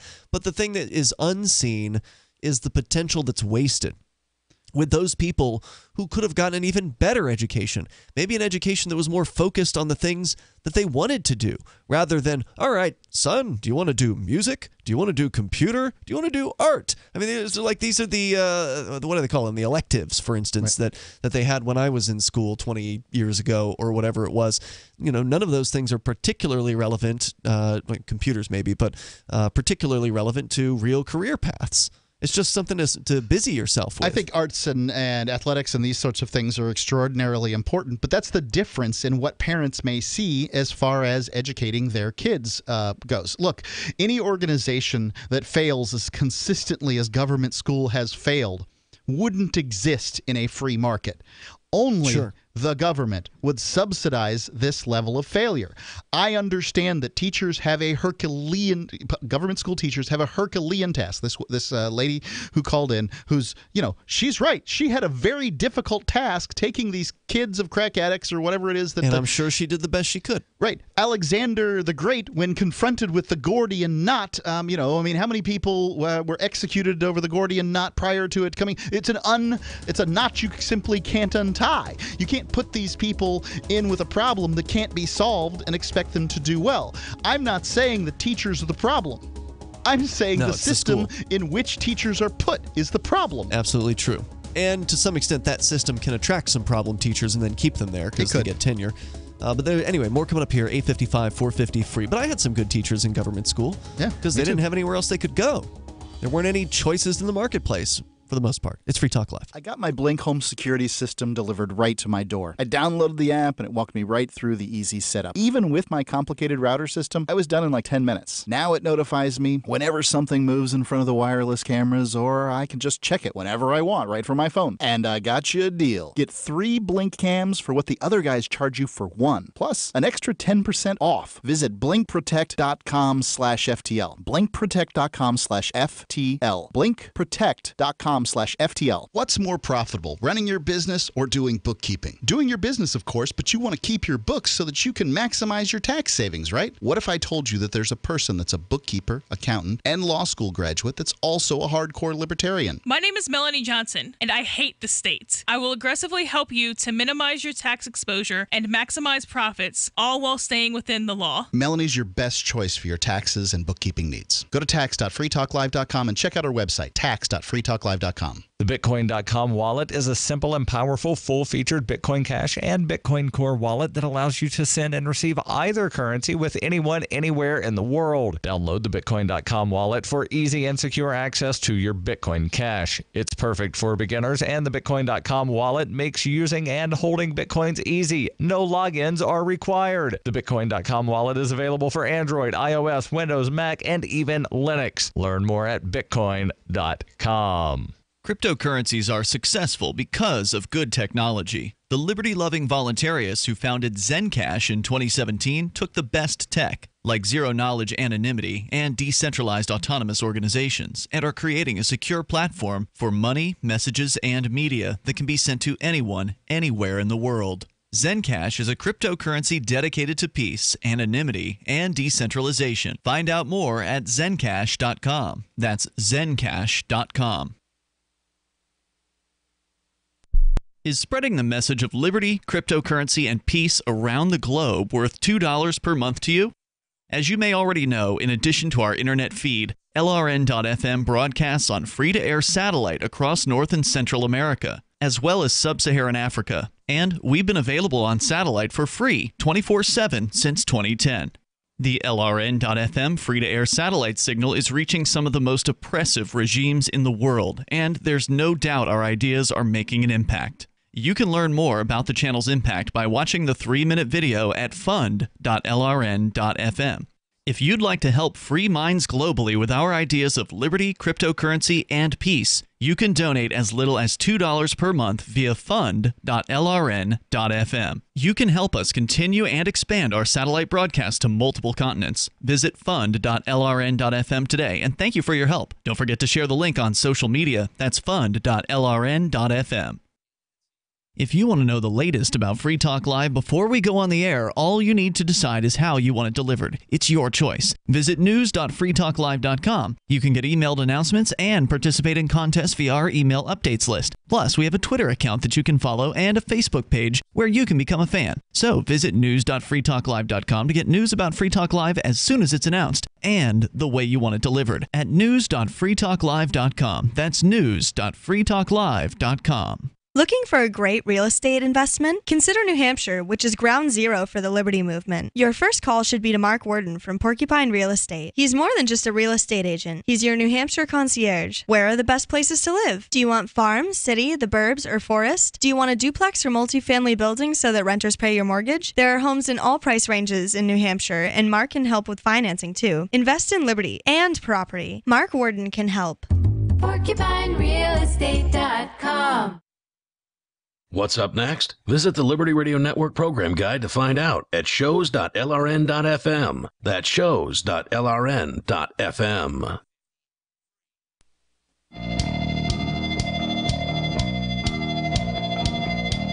This is Free Talk Live. You can join us on the radio here. Take control of the airwaves. Bring up whatever's on your mind.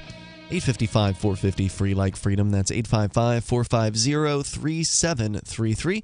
With you in the studio tonight, it's Ian. And Mark. And you can join us online over at freetalklive.com. Speaking of online, there have been people in the liberty movement. We here on Free Talk Live, we're libertarians, we're voluntarists, we love freedom. The libertarian movement has for a long time needed to have a tool that just hasn't been done right until now, which is to say a liberty business directory, a place where somebody who's a libertarian can go to find other liberty-minded people who are running businesses so they can patronize them, because it makes sense. You want to shop with people who have a similar mindset as you do. If you're going to be spending money in the marketplace, do you want to spend it with somebody who loves the government, or do you want to spend it with somebody who loves freedom? But how do you know? Because most businesses don't wear that sort of thing on their sleeve. They don't want to offend certain segments of their customers or whatever. You go to liberty.menu. It is a site that launched in the middle of last year, or I guess it relaunched in a big way last year during the summertime. And then just recently, we've teamed up with them to help them promote liberty.menu. I am excited about it. I think it's a great tool. It works really well. I've used it to list several things on there. And it's not just businesses, it's also digital content. So I put up Derek J's Victimless Crime Spree, the movie that I'm the executive producer of. That's on there. There's also events. So maybe you've got a group that meets in your local area. You can put that on there as well. So if you are an individual who rejects the initiation of force and who agrees to abide by the ethics of the non-aggression principle, this is the site for you. You can list your business or businesses or other events or whatever for free at liberty.menu. You can go through, if you're just a patron, you can go through and leave reviews of businesses that you patronized. There's a bit of a social networking aspect to the site. You can spend a lot of time on this site if you wanted to. It works really well. Go check it out. It's free to use, so there's really no reason not to go and do this. Liberty.menu, and it's also easy to remember. That's liberty.menu. As we continue with your calls and your thoughts, let's go all the way over to Scotland, where Wikawia is on the line. He's on our on-air call-in line via discord.lrn.fm. Wikawia, you're on Free Talk Live. Hi, can you hear me? Yes, go ahead. And good morning. Okay, so good morning. I just wanted to bring up this idea of how, effectively, I wouldn't say I necessarily call myself a minarchist or ANCAP or anything, but just kind of playing devil's advocate and making the case why a minarchist society would be better than a voluntarist one. I mean, how in a voluntarist society, let's say you have the NAP, I mean, That's how the would non-aggression principle. Right, we're going to have to do some definitions here. So a minarchist society is a society where they have small government. You're using the term anarchist to describe, I presume, a place where that a government is free market and the people get to pick in between governing agencies. And the NAP is the non-aggression principle, which says something to the effect of you shouldn't use force or fraud to solve your problems. Aggressive force. Right, aggressive force. Yep. Right. Well, this is the thing. I mean, in an anarchist society, there would be lots of little communities that develop that don't internally that don't respect the NAP. And I mean, what would you do about them? Like, what would you? Because if you're going to go into them or let's say invade them. In order to liberate. Well, why would somebody who believes in the non-aggression principle invade another place? Well, because they're let's say they're kind of oppressing the people who are internally living within that community. So you're saying to go in as a rescue squad to liberate people from oppression? Is that what you're saying? Well, yeah, because in an anarchist society there would be loads of tiny little communities that. There's. Here in the United States, there's an organization called the Fundamentalist Latter-day Saints or something like that. Fundamentalist Church of Jesus Christ of Latter-day Saints, FLDS. They are not to be confused with the Mormons, right? So this is a much more fundamentalist sect that broke off in the late 19th century. And they've got these communities where basically older men marry a bunch of younger women, real great for the older men, probably not so great for the younger women, but it really stinks for the very younger men because essentially they're pushed out of the community because the older men want their sisters and competition and schoolmates and these sorts of things. So these young boys are often, or young men are often, sort of on the street and homeless. There exist in the United States rescue organizations that help with these young men, help them to get jobs, get on their feet, get apartments and these sorts of things so that they can go on and live a productive life.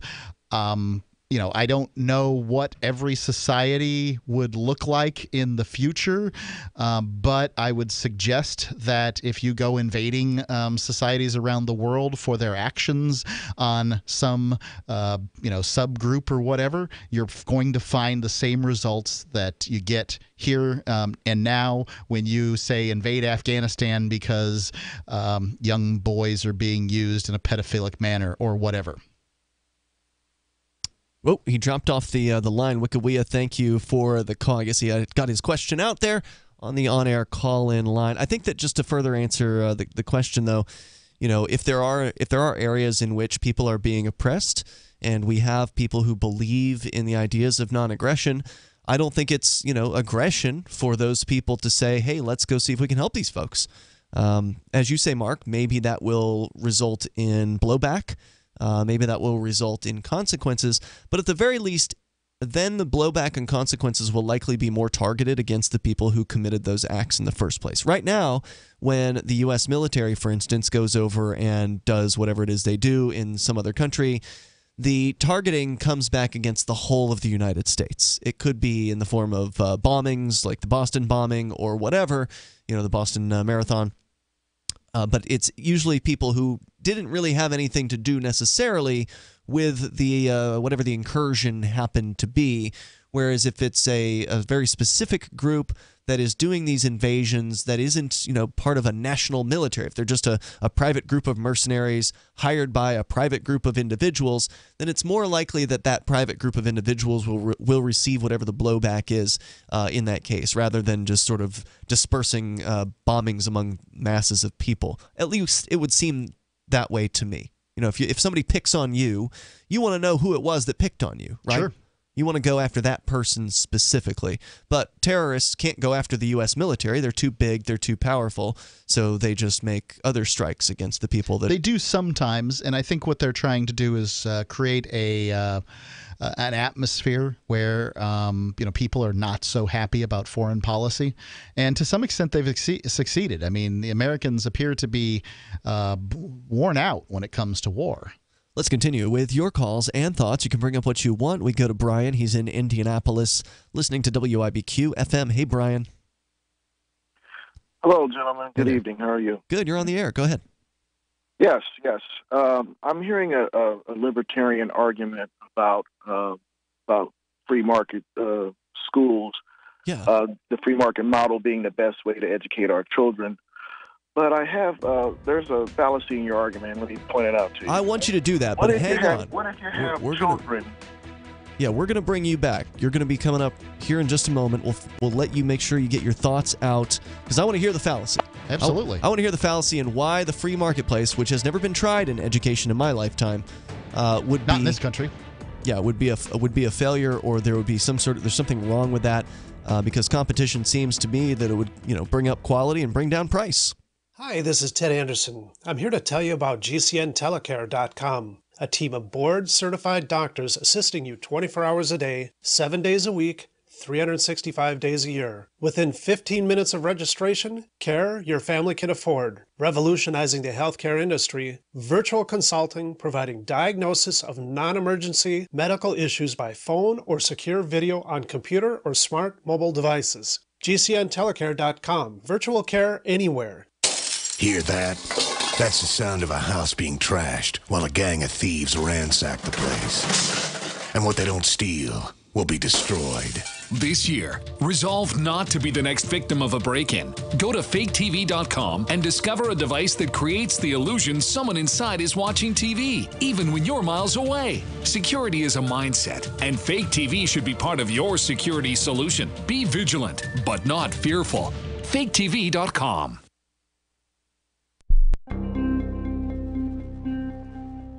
The new Netflix Gas lets users instantly inhale multiple seasons of TV shows. An area man is worried the nation's healthcare debate might be getting political, and a bullied 8th grader incorrectly thought classmates would leave him alone during a field trip to the 9/11 memorial. Don't mistake my kind, gentle tone for one of love or support. This is the Onion Week in Review. According to a report released this Tuesday, no one, absolutely no one, will ever stack up to your 8th grade boyfriend, Brian Bowden, who you dated for 6 weeks in middle school. A 43-page study from Stanford University confirmed that no other guy in your life will ever be as kind or caring as the 13-year-old who held your hand during the scary parts of Jurassic Park, who had that really cool chain wallet, and who bought you 2 pink carnations on Valentine's Day. The report added that while your current boyfriend does have a lot going for him, he will certainly never cut class with you to listen to the dead Kennedy's Frankenchrist on a Sony Discman. Brian used to do that with you. He used to do it all the time. This is the Onion News Network. Are you tired of governments around the world killing innocent people? Stop using their money. There is an alternative. Bitcoin is a stateless, free market, non-political currency. Bitcoin is money that cannot be inflated or controlled by any state. By continuing to use their money, you're perpetuating the killing. Stop doing it. You have an incredible alternative available to you now. Learn it, use it, spread it. Get started with Bitcoin at Bitcoin.com. It's Bitcoin.com. Some of you asked, and now we've delivered. LRN.FM's live Keene, New Hampshire studio shows are now streamed in HD on Twitch. Visit our channel at twitch.lrn.fm and give it a follow. If you have Amazon Prime, you get 1 free subscription on Twitch. If you use it on our channel, Twitch will give LRN.FM a monthly piece of your Prime subscription cost. So please watch, follow, share, and subscribe to twitch.lrn.fm. That's twitch.lrn.fm. Since time began, tyrants have taken aim at personal liberties. Now there's a movie that aims back.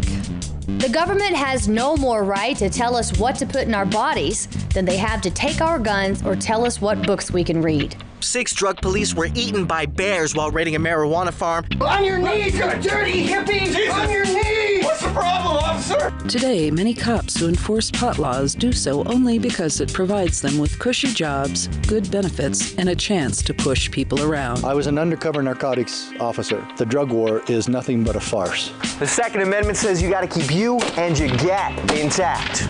Guns and Weed, The Road to Freedom. A film by Michael W. Dean and Nima Vadadi. DVD available now at gunsandweed.com or on Amazon. That's gunsandweed.com. Makes the perfect gift. Remember, that's gunsandweed.com. If you enjoy LRN.FM, please contribute to your favorite shows via their websites and become an amplifier at amp.lrn.fm. That's amp.lrn.fm.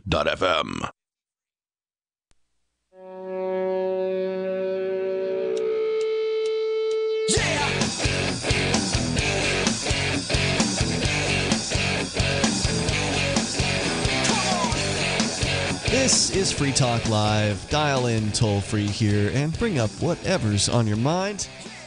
Our number is 855-450-FREE like freedom. Joining you in the studio tonight, it's Ian. And Mark. We've got Skype. Skype username's LRN.FM. We've got Discord. The Discord is discord.lrn.fm. And I want you to know about the Blink home security system. It is super affordable. If you've ever looked at home security systems before, you know they've got cheap wired models, but a lot of cases you get what you pay for with those things. You usually have to end up having to, get a mid-range or better, and then you have to pay some professional to install it. If you want to actually get a decent home security system for a shockingly low price that's easy to install, I know it sounds too good to be true, but really, it's a wireless home security system that is like a matter of minutes that it takes to set it up.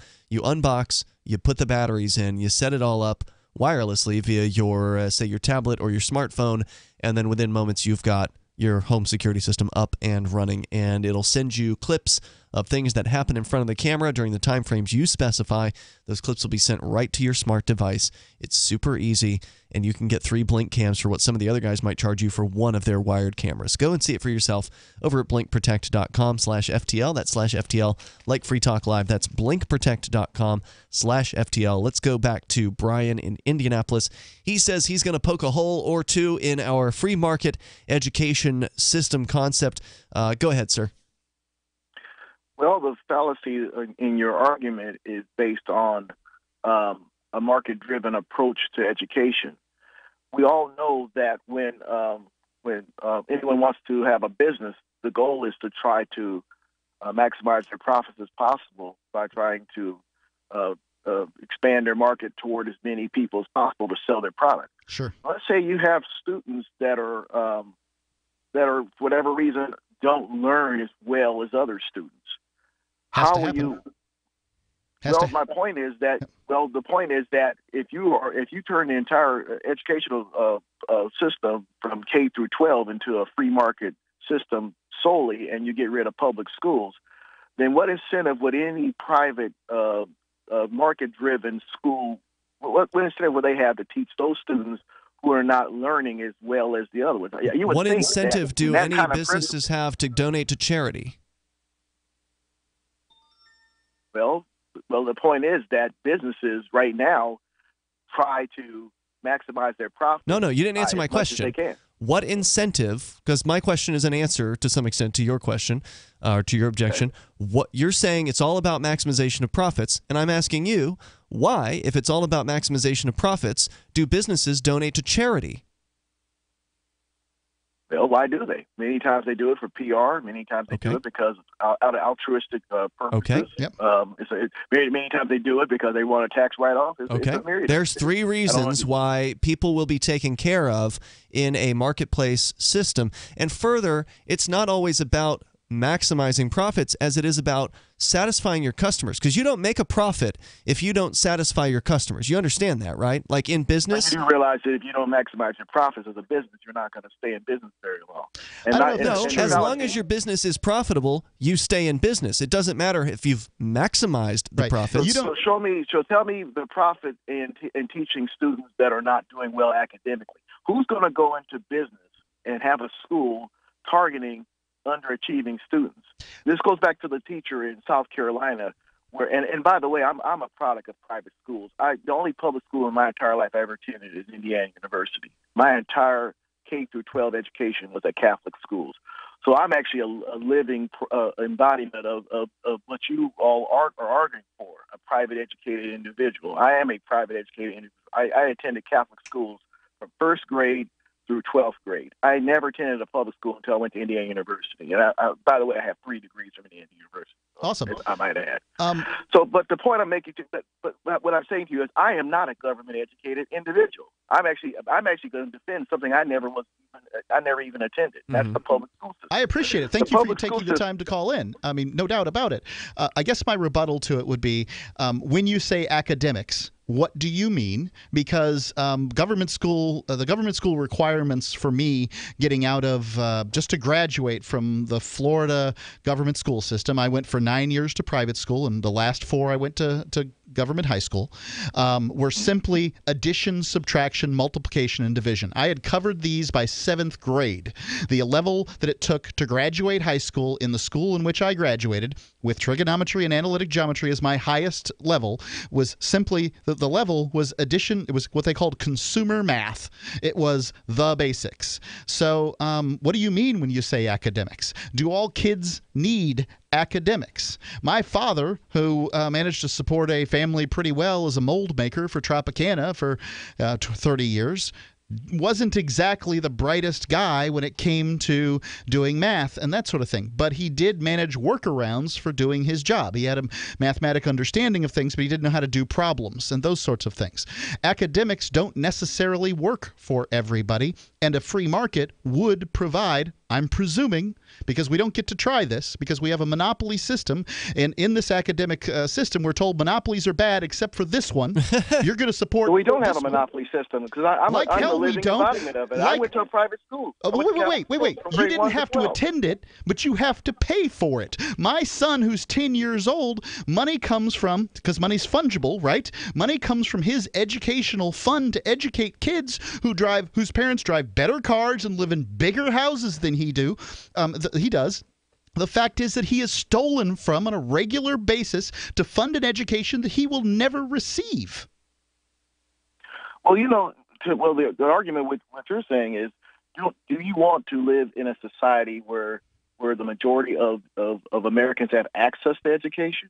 Access to education apparently isn't working. There's plenty of access. I will go back to 20% of graduates are functionally illiterate. What does access to education Where did you mean? get that statistic from, if you don't mind me asking? The Huffington Post. Is that liberal enough for you? Well, look, access. I mean, the marketplace provides access to things because it has the incentive to do that. I can hunt it down for you if you'd like, but the fact of the matter is, go to the south side of Chicago and take a look at how government schools are working. I mean, you could argue with any institution. There's no institution that's perfect, not even the free market. I mean, 20% financial crisis in 2008 proved that. 20% functional illiteracy isn't just not perfect. The market isn't perfect. Failing. The market isn't perfect. Nothing is perfect. But the difference is I'm not forced to pay for failure in the marketplace. If a business owner invests in an idea... We're forced to pay for a lot of things we don't approve of. I mean, we're forced... not in the marketplace. Are you for privatizing the military? I'm for abolishing the military entirely. I'm for abolishing it. If you want to hire somebody to protect you, you should hire somebody to protect you. Don't force me to pay for it. I'm not interested in paying for warmongering around the world. Are you? So you think the Army, the Marines, Navy, and Air Force should be privatized? I think it should be abolished. And then if you want to create your own little force to go around the world and kill people, that's your business. I'm not interested in supporting that sort of thing. Are you? I'm not. That's a specious argument. I'm not saying I'm for going around killing people. Just because I support the U.S. military doesn't mean I'm for going around the world to slay dragons. So that's your argument. I don't buy it. Well, either way, I'm still not in favor of forcing people to pay for things they don't want to pay for. And in the marketplace, if I don't want to go and shop at Walmart, I don't have to. In the marketplace, if I don't want to go and shop at Target, I don't have to. If I want to go to all mom and pop businesses, I can do that. If I want to order online because I, don't like the next door guy, I can do that too. I can choose what I want. I just want people to be free to choose. What's wrong with that? Well, and then you go back to stating that that the government schools are some kind of beacon for these maniacs to come in and shoot our kids, like the obviously the incident that happened in Parkland, Florida. Well, I mean, certainly and thank you for the call tonight, Brian. I appreciate it. I mean, certainly if you have a place where everybody's disarmed, then that's going to be a place where somebody who wants to get away with a murder is going to do it. If they're, cognizant, thinking about it, may be nuts. Yeah. Hey, thanks for the call tonight. I appreciate it. They do it at military bases sometimes, too. The toll-free number here is 855-450-FREE like freedom. That's 855-450-3733. And aren't there certain points on military bases where you're not allowed to be armed? Yeah, that's true. It's Free Talk Live. I've said it many times on air, and I'll say it here. The New Hampshire Liberty Alliance is one of the most important organizations for freedom in the world. New Hampshire is ground zero for freedom, and the NHLA is the best organization at promoting effective liberty activism. This ad is sponsored by Free Talk Live, and I, Mark Edge, am a lifetime member because I believe in the NHLA. Please check them out at nhliberty.org. Not everyone can move right now, but you can support the cause. Donate top cryptocurrencies or old-fashioned U.S. dollars, nhliberty.org. Visit their website and see what they're all about, nhliberty.org. What's more profitable, running your business or doing bookkeeping? Doing your business, of course, but you want to keep your books so that you can maximize your tax savings, right? What if I told you that there's a person that's a bookkeeper, accountant, and law school graduate that's also a hardcore libertarian? My name is Melanie Johnson, and I hate the state. I will aggressively help you to minimize your tax exposure and maximize profits, all while staying within the law. Melanie's your best choice for your taxes and bookkeeping needs. Go to tax.freetalklive.com and check out our website, tax.freetalklive.com. Hunters, anglers, campers, and survivalists. Get back to nature. Expand your horizons with the highest quality, most versatile, unique slingshots and sling bows on the market at slingbow.com. Slingbow products are compact and models start from just $17.98. They're perfect for your bug out bag or storing in your vehicle. Give yourself and your loved ones the excitement and tradition of slingbow, a new frontier in archery and truly modern twist on this primitive survival tool. Feel the thrill only at slingbow.com. Hear that? That's the sound of a house being trashed while a gang of thieves ransack the place. And what they don't steal will be destroyed. This year, resolve not to be the next victim of a break-in. Go to faketv.com and discover a device that creates the illusion someone inside is watching TV, even when you're miles away. Security is a mindset, and Fake TV should be part of your security solution. Be vigilant, but not fearful. faketv.com. A congressman recently revealed that legislation totaling 2,900 pages and involving more than $1 trillion was available to members of Congress for less than 48 hours to study and consider. That's over 60 pages of legislation per hour. Do you think anyone read the entire bill? I'm Jim Babka with DownsizeDC.org. Consider a proposal buried in a 3,200-page, $388 billion bill, which would have empowered committee chairmen or their agents to examine Americans' tax returns. When this horrible provision came to light, no one claimed to know how it got into the bill. One congressman questioned said, "I didn't write it, I didn't approve it, I wasn't even consulted." If your attorney represented you this way, he might be disbarred. But this is how Congress represents you every day. That's why DownsizeDC.org has created the Read the Bills Act. You can force Congress to read their bills before they pass them at DownsizeDC.org. Here's a chance to do a little activism while you're cruising Facebook, Twitter, or Google+. Between the LOL cats, the recipes, the hot girls, and the inspirational sunrise memes, Free Talk Live's posts pass by your newsfeed. Like them, comment. It gives us more exposure. If you don't see our posts, click like at facebook.freetalklive.com and then hover over it to click Get Notifications. It's an easy way to spread the ideas of liberty a bit further. I know you're busy, but you can spare that 1/10 of a calorie it takes to click on something. facebook.freetalklive.com.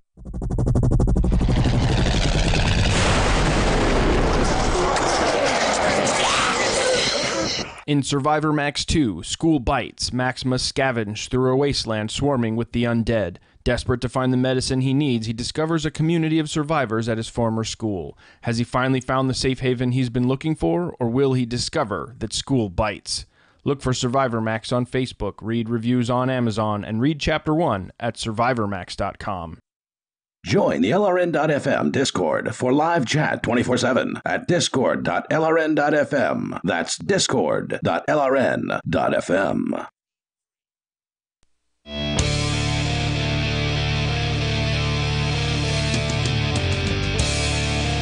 This is Free Talk Live. Dial toll free. Join us on the radio here, the live Saturday edition of the program.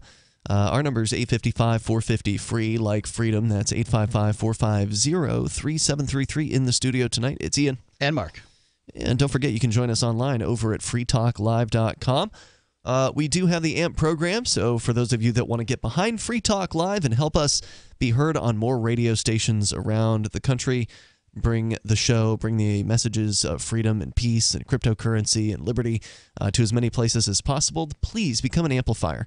It takes just a moment of your time. It's $5 a month. That's it. and it helps us get on more stations. We've got almost 180 stations right now, and we could be on 300. It just takes marketing. And so AMP stands for Advertise, Market, and Promote. And those are the things that we can do with your $5 per month. So you spend that with us, you get some cool perks like access to the AMP-only call-in lines, the AMP-only podcast, the AMP-only Facebook group, the AMP-only Discord chats. Go and get all the details over at amp.freetalklive.com, amp.freetalklive.com. To the phones, to the fun. We go to Deborah. She's in Albuquerque listening to Kiva. Hello, Deborah. Hello. I've been waiting for quite a while, so I have a lot to say. Thanks. Go ahead. I think schools are politicized. They indoctrinate our kids. They're not a free flow of ideas anymore. They act like they're experts on the social ills and behavioral problems, and they don't even know how to begin to address them anymore. They used to have a little better handle on it. But the unions have... I've been a teacher for a while. I'm not teaching now. I have 4 kids. There are good teachers out there, but the system sucks. That's just really the bottom line. My 2 sons, I have 4 kids, I have 2 stepkids, but my 2 sons, one of them was very highly gifted, and the other one was falling behind. And they don't know how to handle male students anymore. It's almost a loss. But my oldest son said, Mom, in the 7th grade, he said, Mom, I hate school. He says, I could learn everything that I'm learning in school in less than an hour. And then I go to school 7 hours, and I have to come home and do a couple hours of homework. He goes, it's stupid. I believe it. He goes, guess what I learned in school? He says, I learned how to cuss, have sex, do drugs, disrespect my teachers. I'm sitting there with my mouth open saying, okay, son. So I got him out and put him in charter school. My other son was in the 6th grade. He was learning at a 4th grade level, if he was learning at all, anything in his classrooms. And they wanted him to be so independent. He was not. They wanted him to organize everything, write everything off the board, turn in his homework. He couldn't do that. It was just like his backpack was a disaster, like a bomb went off in it all the time. So he was failing, and they were failing. You're not allowed to say bomb in school. Yeah. Oh, I apologize. You know what I mean? It was like, it's pretty weird. It's so sad. Yeah. Listen to this. It's so sad. So anyway, the bottom line is that I could not put anything together with him. He was terrible at handwriting until I finally put him in some mathnasium, and they said, this guy is amazing. Mathnasium. What is that? Mathnasium. Private course. It's summer schools, yeah. I had to go outside of the school system to keep my kids up to par, as well as help them so much at home. So kids can get through school and graduate by the time they're 15 and 16 if the school will let them. Right. But they will not. It's this whole union control, and it's this whole indoctrination, and we are indoctrinating our kids. I've been indoctrinated. I went to the public school. That's the purpose.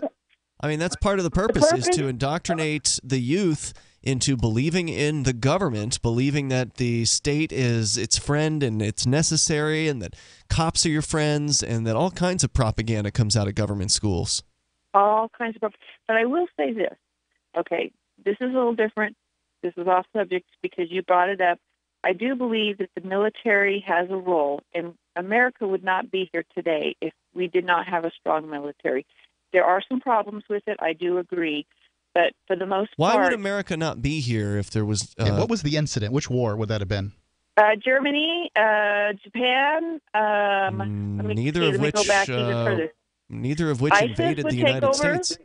Which one? Iceland? What? No. ISIS. Japan hit Pearl Harbor. They hit Pearl Harbor because of a oil blockade that was put on them for their actions against China by the meddling United States by the United States. So it was a retaliation to a blockade. I'm not saying that the blockade wasn't necessarily warranted or anything like that, but the United States meddled first off. And there's also the McCullough memo that one should at least look at that basically outlines how to get the United States into war with Japan that was circulated through the Roosevelt administration, and if it wasn't they wanted to gin up conflict. It certainly was close to I have something I have to share with you. Yeah. Yes, I worked with a gentleman named Mohammed in 1989. Okay. And he escaped from Iran. Yeah, He sounds like a told good me place they to had escape caste from. system. Yes, he said they had caste systems there. He was engaged to a woman who's in a higher caste. The family said no, so they couldn't. They wanted to elope and come to America. They killed her. They threw acid on her, and they were coming after him. So he escaped. Right. So what he told me then was, he said, and I was still kind of young. He said, you know what? America will wake up someday. He says they're evil people over there. Not everybody, but they are brainwashed over there. He goes, they're going to infiltrate America, and they're going to take America by force or by infiltration. You watch, you'll see it someday. And here we are. So there are evil actors in the world. Yeah, a lot of them are in Washington, D.C. What, do you trust those people to protect you? Well, I trust them more than I do ISIS or ISIL. ISIS was probably created by, was certainly created, in part by the U.S.'s meddling in Iraq. It created a vacuum that, caused them to be able to rise up. They certainly wouldn't have been able to do that.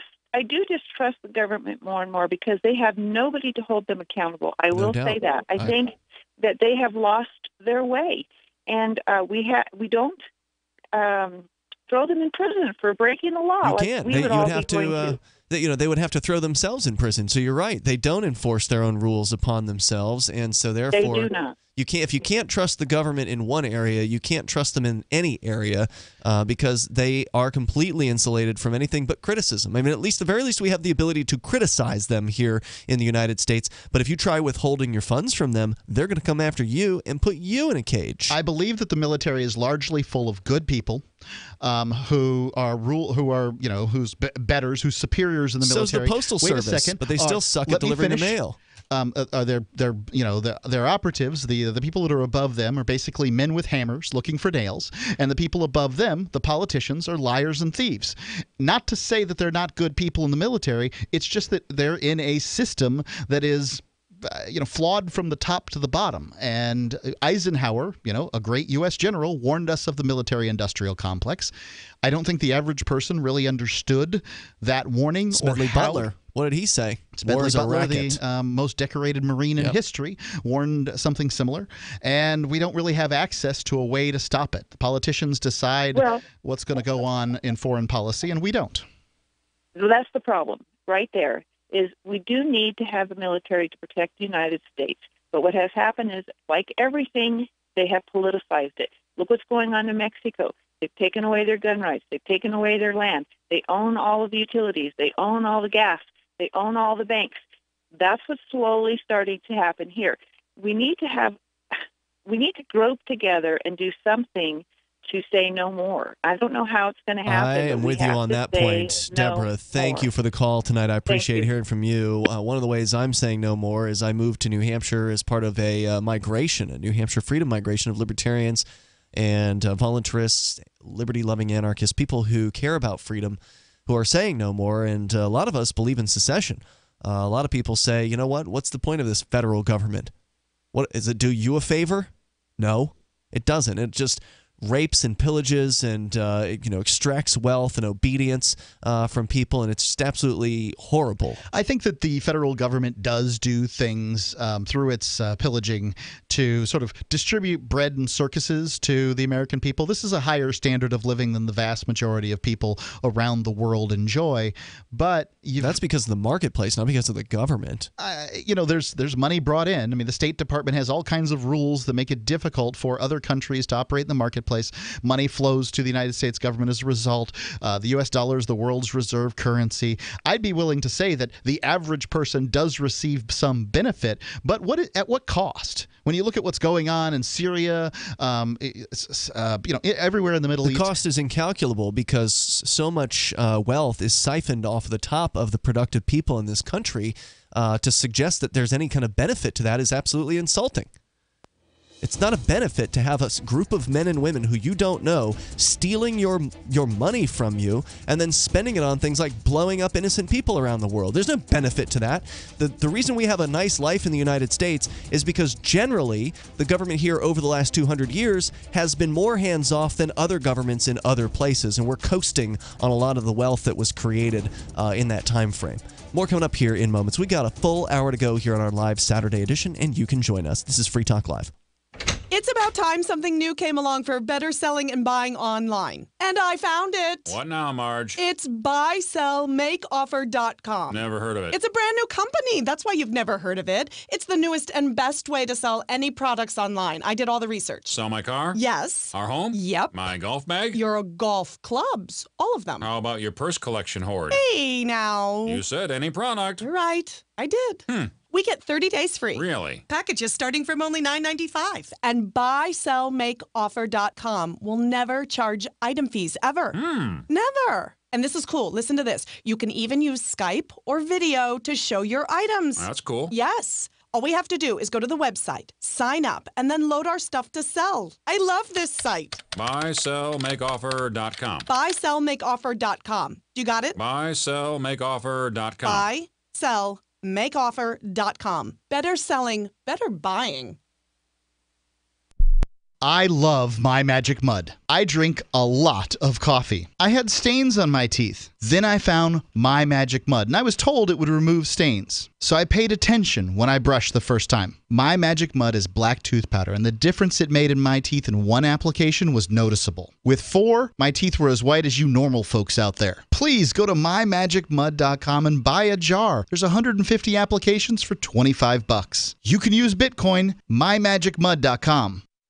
So you've heard all 3 hours of the latest episode of Free Talk Live, and you're still hungry for liberty-oriented audio content? Did you know that we have another 24/7 audio stream at LRN.FM? The Liberty Radio Network airs the latest episodes of some of the best liberty-oriented podcasts on the internet around the clock. In addition to recorded content, you'll also hear live shows like Free Talk Live, originating from our Keene, New Hampshire studio. So listen anytime at LRN.FM. That's LRN.FM. You're listening to the live edition of Free Talk Live. Hour number 3 is next after the news here on the Liberty Radio Network at LRN.FM. From Keene in the Shire, the Liberty Media capital of the world, this is Daryl W. Perry, host of FPP Radio News for Saturday, February 24th, 2018. Silver is trading at $16.53 per ounce. Gold is valued at $1,329 per ounce. Zencash is trading at $32, and the average price of Bitcoin is $9,693.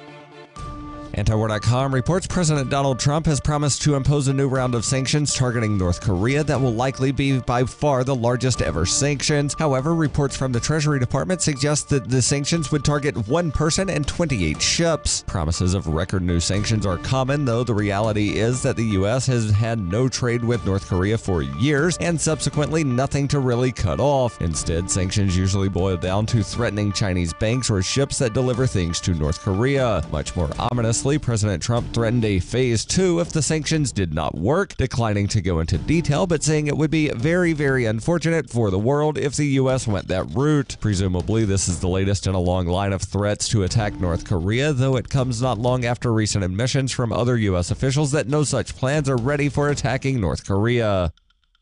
Are you looking for a cryptocurrency that has a focus on users and usability? Then look into Zencash. Zencash has the ability to use both transparent and shielded transactions, with shielded transactions using zero-knowledge proofs. Zencash features global governance with inclusive decision-making, reliable funding for continuous improvements, and documentation and wallets in many languages that are available for Linux, Mac, Windows, and Android devices. Learn more at zensystem.io. That's zensystem.io. UPI reports a federal judge on Friday ordered the state of Alabama to preserve all evidence of the aborted execution of an inmate who says his veins are too damaged for lethal injection. The Alabama Department of Corrections called off the execution of Doyle Lee Ham on Thursday night, minutes before his death warrant expired at midnight. Ham's lawyer, Bernard Harcourt, said the state's failure to execute the man proved an argument he made to the Supreme Court. He said Ham's veins had been too damaged by prior drug use and treatment for cancer. Harcourt tweeted, "They probably could not find a vein, as we had insisted since July. Unconscionable, simply unconscionable." U.S. Chief District Judge Karen O. Baldry of the Northern District of Alabama ordered a hearing to be held Monday to determine why officials called off the execution. She ordered a full medical evaluation of Ham and for the state to preserve all evidence relevant to the hearing, including the clothing Ham wore at the aborted execution. On Thursday evening, the Supreme Court initially issued a temporary stay for Ham's execution, but lifted it before 9 p.m. Harcourt questioned questioned what happened between the lifting of the stay and when the state called off the execution. Ham was diagnosed with lymphoma in 2014, but the Alabama Attorney General's office has argued it is now in remission and he is healthy enough to be executed. The Attorney General's office said in response to Ham's appeal for a stay, Ham's claim was that he had compromised veins that prevent him from being executed by lethal injection. That claim was refuted by medical evidence. For over 40 years, Roberts & Roberts Brokerage has been a trusted source for buying and selling precious metals like gold and silver. And as a Bitcoin-preferred business, Roberts & Roberts Brokerage has removed the minimum purchase amount for all orders paid in the digital currency. Call Roberts & Roberts Brokerage today for knowledgeable advice on buying and selling precious metals and a forward-thinking approach to new technologies. 800-874-9760 or visit online at rrbi.co. Reuters reports a former senior official in Donald Trump's 2016 presidential campaign, Rick Gates, pled guilty on Friday to conspiracy against the United States and lying to investigators, and he is cooperating with a federal probe into Russia's role in the election. Gates, who was a deputy campaign manager for Trump, is being investigated by the Office of Special Counsel Robert Mueller, who is probing alleged Russian meddling in the U.S. election. Gates had been potentially facing decades in prison on much more serious charges, including bank fraud and conspiracy to launder money. Under the charges to which he pled guilty, he faces a maximum sentence of 6 years in prison. Prosecutors said they could ask the judge for a reduction in Gates' sentence based on the extent of his cooperation with Mueller's probe. The plea increases pressure on Paul Manafort, who was Trump's campaign manager for 5 months in 2016, to also seek a plea deal. However, Manafort said in a statement issued after Gates' plea that he maintained his innocence. Prosecutors allege that the pair used funds from secret offshore accounts to enjoy a life of luxury. However, none of the charges to date against Gates or Manafort have made any reference to connections with Russians meddling in the 2016 election or possible collusion. This has been FPP Radio News. Online at fppradio.com. We turn to Washington, D.C., where America's roommates are holding a rally as part of their new One Vote Doesn't Matter political action campaign. The rally, which drew thousands of roommates, ranging from the guy who keeps all of his groceries in his room to the guy whose name the lease is under, is just a part of a surging grassroots movement to spread the message that one person's vote can't make a difference if you really, really think about it. You know, this is like the most important election of our lifetime. We just want to get the word out that it's already been decided in some smoke-filled boardroom. You know, I pretty much minored in poli-sci, so I think I get this stuff. Joining us now is Jason Copeland at a rally in the nation's capital. Jason, how would you describe the energy there? Yeah, hi, Andrea. I'd say it's a definite chill vibe. I just saw the roommate whose only friend seems to be his younger brother and the guy who just has an air mattress in his room passing out flyers together. Now, the roommates do make some interesting points. The Electoral College it is weird. This is the Onion News Network.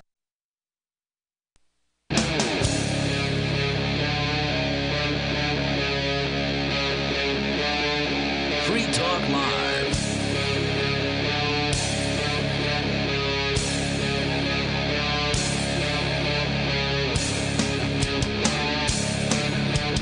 This is Free Talk Live, launching into the third hour of the program, live Saturday edition. As always, you can join us here, and you can bring up anything that you want to discuss. Our toll-free number is 855-450-FREE, like freedom. That's 855-450-3733.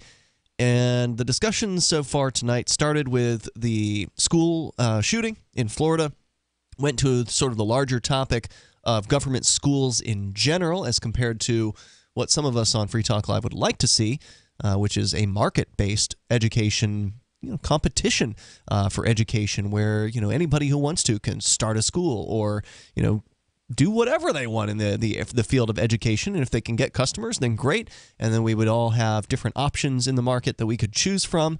And presumably that competition would bring prices down, would bring service and quality up. And maybe safer schools, too. Right, which is what competition always does. And that led to another conversation about the military as well.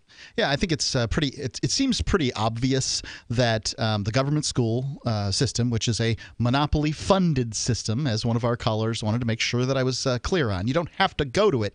You just have to pay for it, unless you live in a slip in a sailboat, if you live in a sailboat that doesn't have a slip or something anchored off somewhere, and then you can go into school or something, you can manage to avoid property taxes. But the vast majority of us pay property taxes, and whether you are renting or owning, so you've got to pay for the government school system, and it functions like a monopoly-funded system. Over time, the quality is going to go down because they don't have to achieve. They're going to get a budget either way. Right. They don't have to achieve. They're going to find out ways to cut corners and those sorts of things that people have pointed out. The teachers union. Look, I don't like to target teachers in this conversation because the vast majority of them are people that are trying very hard to work within a system, do their best within a system that is extraordinarily cumbersome. But yeah, I will say that the teachers union represents teachers. It doesn't represent students, and as a result, you get well-represented teachers and poorly represented students. And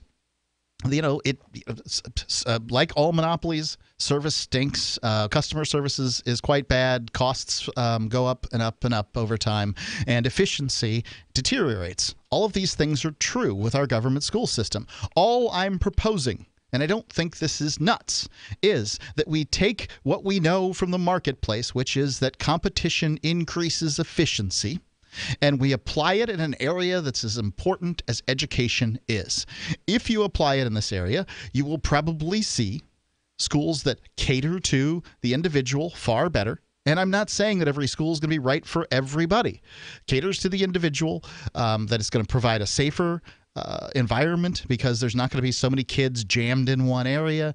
You're not going to have the kids that want to fight always stuck in with the nerds and all this other stuff. All these movies that are focused on how bad high school is, these will become relics of the past. Yeah. Remember when? Let's go to your calls and thoughts. Let's start first with Paul in Virginia listening to WNIS. Hello, Paul. Hey, how you doing? Hey, Can you hear me all right now? Good. You're on the radio. Go ahead. Hey, I just have a few things. I have my daughters who all went to private school.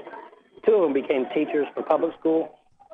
The public school system, because of No Child Left Behind, has some programs, I'm not sure if your callers are aware, that have to do with inclusion because no child's allowed to be left behind. Yep. And so now we have classrooms full of students that shouldn't, first of all, be together in a classroom because you're holding back all the normal students, if you will, quote unquote, whatever you want to say, with the students that are special education. Or they have 504 rating, which is a student that might have ADD or ADHD, and you have IEP students that are evaluated as having a special need. Either they're retarded or they have anger management issues, or they've actually been criminalized and have to stay in the school system. And so one of my daughters actually quit because it became too much to handle. And the teachers are responsible to spend a vast majority of their time documenting every one of those students. So you're right. So if they're documenting, how can they be teaching? Failed. I mean, if you're busy filling out paperwork. They're not. Yeah. My daughters tell you they don't teach. Right. They can't teach. And so therein lies the rub with your 20%. The reason why only 20% graduate is because none of them know anything. Even the ones that are, quote unquote normal can't be taught because the teachers. In fact, my daughter was just telling me that half of her class, and they're supposed to be by law limited to the number of SPED and 504 students that they all have to sign for them. The teachers have to sign for them. It's like it's a government-run institution. But half of her class now is these inclusion students, and therefore they can't spend any time actually teaching. That's really frustrating. What did she do after she quit? It's very frustrating. I'm sorry? What did she do after she quit? Just curious. Where'd she go? The oldest daughter, she went into banking. My youngest daughter is actually still teaching high school. Paul, where are you calling from tonight? It sounds like there's a bunch of kids rioting back there. What's going on? I'm actually at dinner. I work late, and so I'm We're going to actually let you at get dinner. back You to probably it, can Paul. hear the kids in the background. Thanks for the call, man. I appreciate your story, and I appreciate you calling in. The toll-free number, if you want to join us here, is 855-450-FREE, like freedom. Yeah, so a couple of callers have sort of pointed out the amount of time spent learning versus the amount of time spent sort of with human behavioral control and those sorts of things in school. And I think that a lot of people innately understand this, that a lot of school is behavior control and modification. And obviously, the same systems of behavior control are not going to work on the same students. But I think this is kind of the dirty little secret of homeschooling, is that homeschoolers don't spend that much time on academics, at least not in the early years. When you're talking about elementary school, now some parents, for whatever reason, they've got a kid that wants to do academics, or they want to push their kid into being in college at 12 years old, or whatever the case may be, and that's all fine and dandy if that's what the family decides. But if you're trying to keep your kid at some kind of grade level, as it were, you don't have that much to do. You get a few workbooks, and they can plow through it in the course of an hour, maybe, and the rest of their day can be spent doing activities that they're interested in, be it Legos or playing outside or whatever it might be, or going to group events where other kids are, which is extraordinarily important in the homeschool area. And it's important for everybody because, frankly, recess is as important as regular school. But a lot of schools have stopped recess. So I've heard. I don't know. I don't go to these schools. It's nuts. Let's continue with your calls and thoughts. Eric is in Indianapolis listening to WIBC FM. Hello, Eric. Hey, guys. Hey, you're on the air. Conversation straight a little bit. I'd like to address a couple things. Sure. First off, the market-based school. The one thing Brian didn't take into account is the fact that every student that is successfully taught that was previously considered unteachable or unwilling to learn is a point of advertising for that school. It's a win. These are marketing tools. You're referring, just so our listeners maybe just tuning in, a caller from I think it was the last hour, had said that, government, or he said that the marketplace can't work because companies just want to maximize profit and no company is going to want to take on the tough cases. Well, yeah, if you want to maximize your profit, you advertise yourself as being able to take on those tough cases. People will beat a path to your door. That's a great point. It's a better mousetrap. Yeah. Also, the presumption is that, and remember, the gentleman had like 3 degrees from the University of Indiana. Yep. So, he's an academic sort of guy. I'm not belittling that. Yeah. He's, probably a brilliant perpetual student. But, but besides that, he doesn't maybe understand that not every kid needs the same path of education. Academics isn't necessarily useful for everybody. And that just because you're a genius in one area doesn't mean you're a genius in another. Eric, hold on. I know you got more to say. Hang on. We're going to bring you right back here in moments. More with Eric in Indianapolis. Your calls and thoughts also welcome. I think that's a great point. Like, hey, they said he couldn't be taught. They said he couldn't do it. They said that about a lot of kids. Right. And then this company that doesn't exist yet, this educational company, we proved him wrong. Look what he can do now. Buy our school stuff.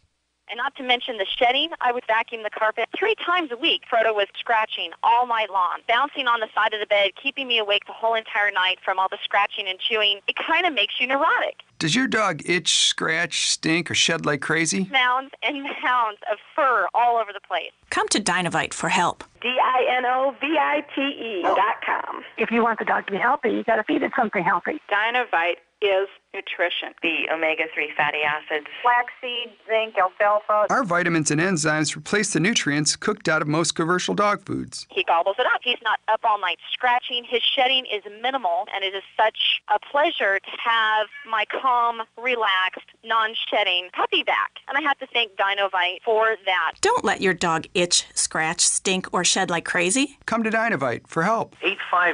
859-428-1000. 859-428-1000. DINOVITE.com.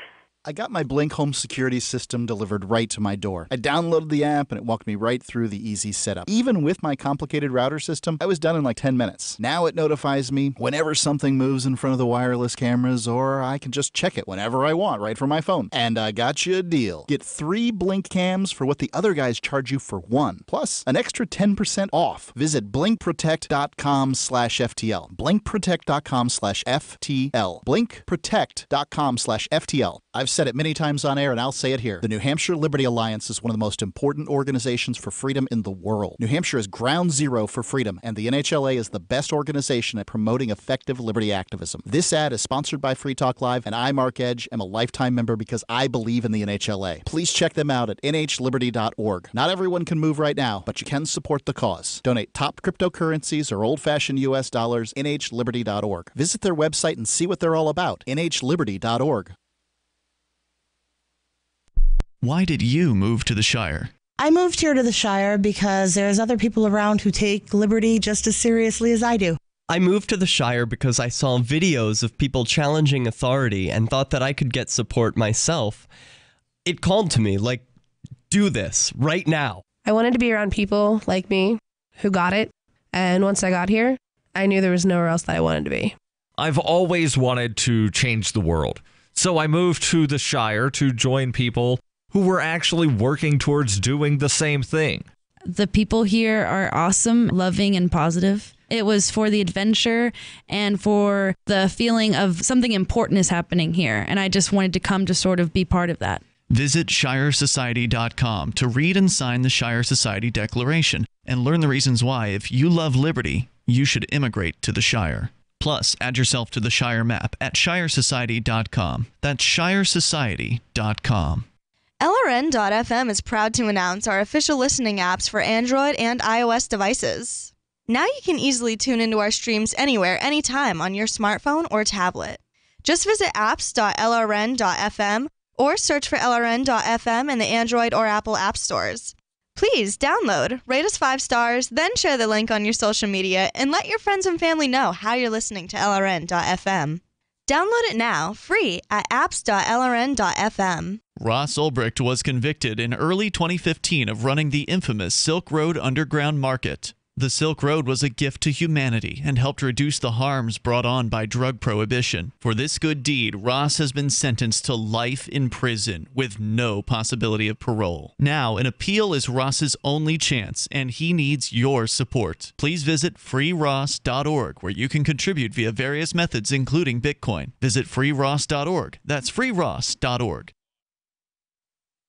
You're listening to the best liberty-oriented audio streamed around the clock, on the air, and online. This is the Liberty Radio Network at LRN.FM.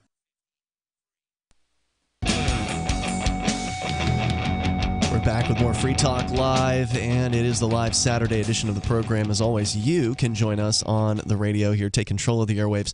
855 450 free like freedom. Joining you tonight, it's Ian. And Mark. And if you'd like to try out what might very well be the best pillow you'll ever use, you can do that by going to mypillow.com and using code FTL. That's FTL like Free Talk Live.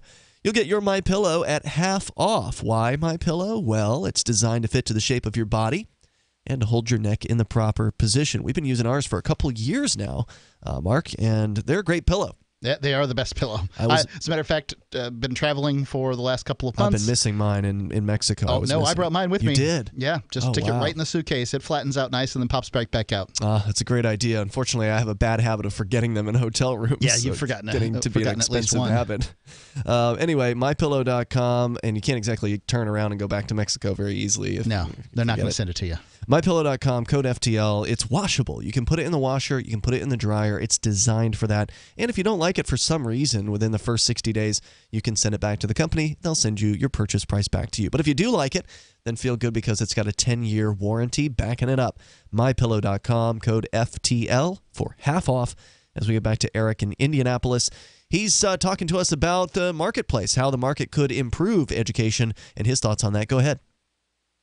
Well, I was just going to say, in closing on this topic, I might be a quitter, but I got my master's and got out. My real education came afterward from Murray Roth, the types of Murray Rothbard and Ludwig von Mises Mises rather, and Tom Wood. And there's a great disservice done to our kids. They're teaching economics as numbers and not what it really is, and that's human action. And when you apply human action to economics, then you understand why a market-based school would work. Yeah, I mean, it's obvious. Also, it's obvious that economics is simply behavior is really what it comes down to. Exactly, and that ties into foreign trade, or I'm sorry, foreign policy. If you trade with someone to mutual benefit, you have no incentive to punch them in the nose. Right. Okay? If our foreign policy was based on trade rather than government intervention, interference, and, I can't remember his name, the book Overthrow, Stephen Kinzer wrote, if we was to change our foreign policy from meddling to trade, we wouldn't need armies outside of our borders. Our National Guard and our reserves would be more than adequate. Certainly works for Switzerland. Yeah, and Japan.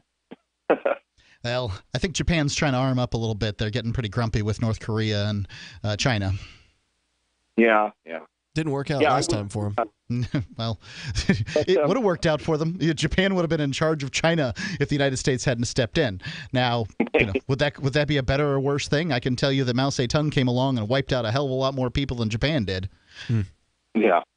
Well, and to give you an idea of where I'm coming from, I graduated in the 80s, 1980 as a matter of fact, and some of the people I graduated with can't read. They are illiterate. Damn.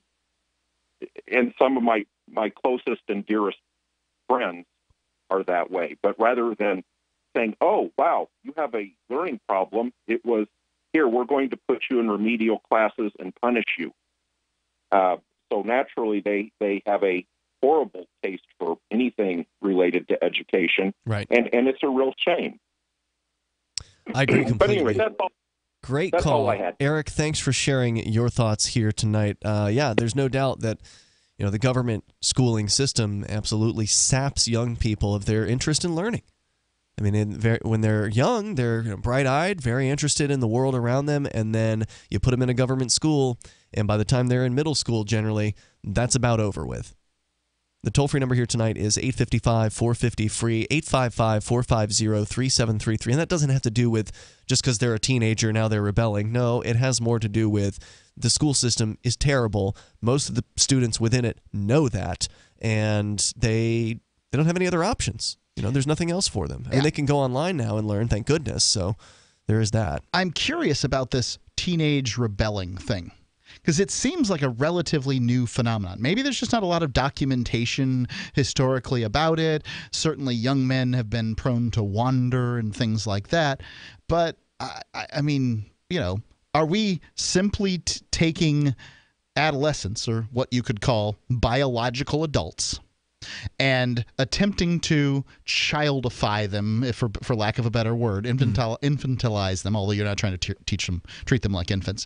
And that's having these ramifications that we now just accept as normality. And I don't know the answer to that. I can't say whether that is true or false. I can simply say that this seems to be an issue. Let's go to Bo Diddley. He's on the line in South Carolina, listening online at freetalklive.com. Go ahead, Bo Diddley. Hey, y'all, I want to respond to the school teacher from Columbia. I went to government schools in Swansea, South Carolina, which is about 16 miles from Columbia. Okay. I was a gifted and talented. I was in a gifted and talented program. I was an honor student for most years until around the 8th or 9th grade. I realized that I've already learned everything I'm going to learn from these people. They ain't going to teach me nothing else. And I was actually teaching them more than they was teaching me, because they didn't know how to work computers. They'd always come to me, get them to work computers. Yep. And it was just awful. It was just awful. And they kept me in there until I was 17 years old, because that's the state law.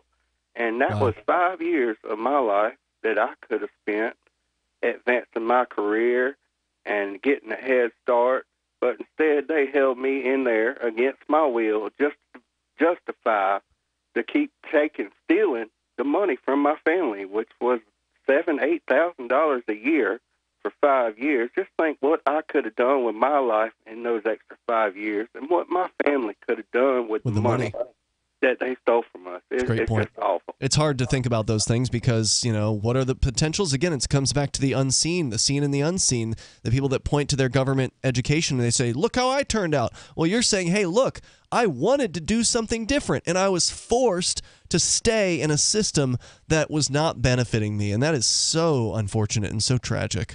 I wonder about the sort of efficiencies of this, too. So we live in a system where essentially it's very difficult to get ahead until you're 18 or 22 or whatever age they decide that you're going to have any luck doing these things. And if you, for instance, if I had had the foresight at say 16 years old, I think that's the earliest you can take a GED, to just take a GED and drop out of government school. Sure, I probably could have saved myself some trouble that I got into in the government school, there's no doubt. But would I have been that much farther along? Because it's not like I was going to start an architectural career or anything like that. Maybe, maybe something or another. I don't know what it would be that I would have done necessarily. But I just kind of wonder, there's this pathway in which people are, destined to go through. And if you don't go on it, then you have to, whack your way. You got to make your own way in the world. That's a good thing. Yeah. It creates growth. You got to get out of your comfort zone, get off the well-worn path in order to truly have growth. Great call, Bo Diddley. I appreciate hearing from you. Appreciate your patience. There's more coming up here in moments. Our toll-free number is 855-450 free like freedom. That's 855-450-3733. Set people free. They're more likely to become entrepreneurs. Hunters, anglers, campers, and survivalists. Get back to nature. Expand your horizons with the highest quality, most versatile, unique slingshots and sling bows on the market at slingbow.com. Sling bow products are compact and models start from just $17.98. They're perfect for your bug out bag or storing in your vehicle. Give yourself and your loved ones the excitement and tradition of sling bow. A new frontier in archery and truly modern twist on this primitive survival tool. Feel the thrill only at slingbow.com. Hear that?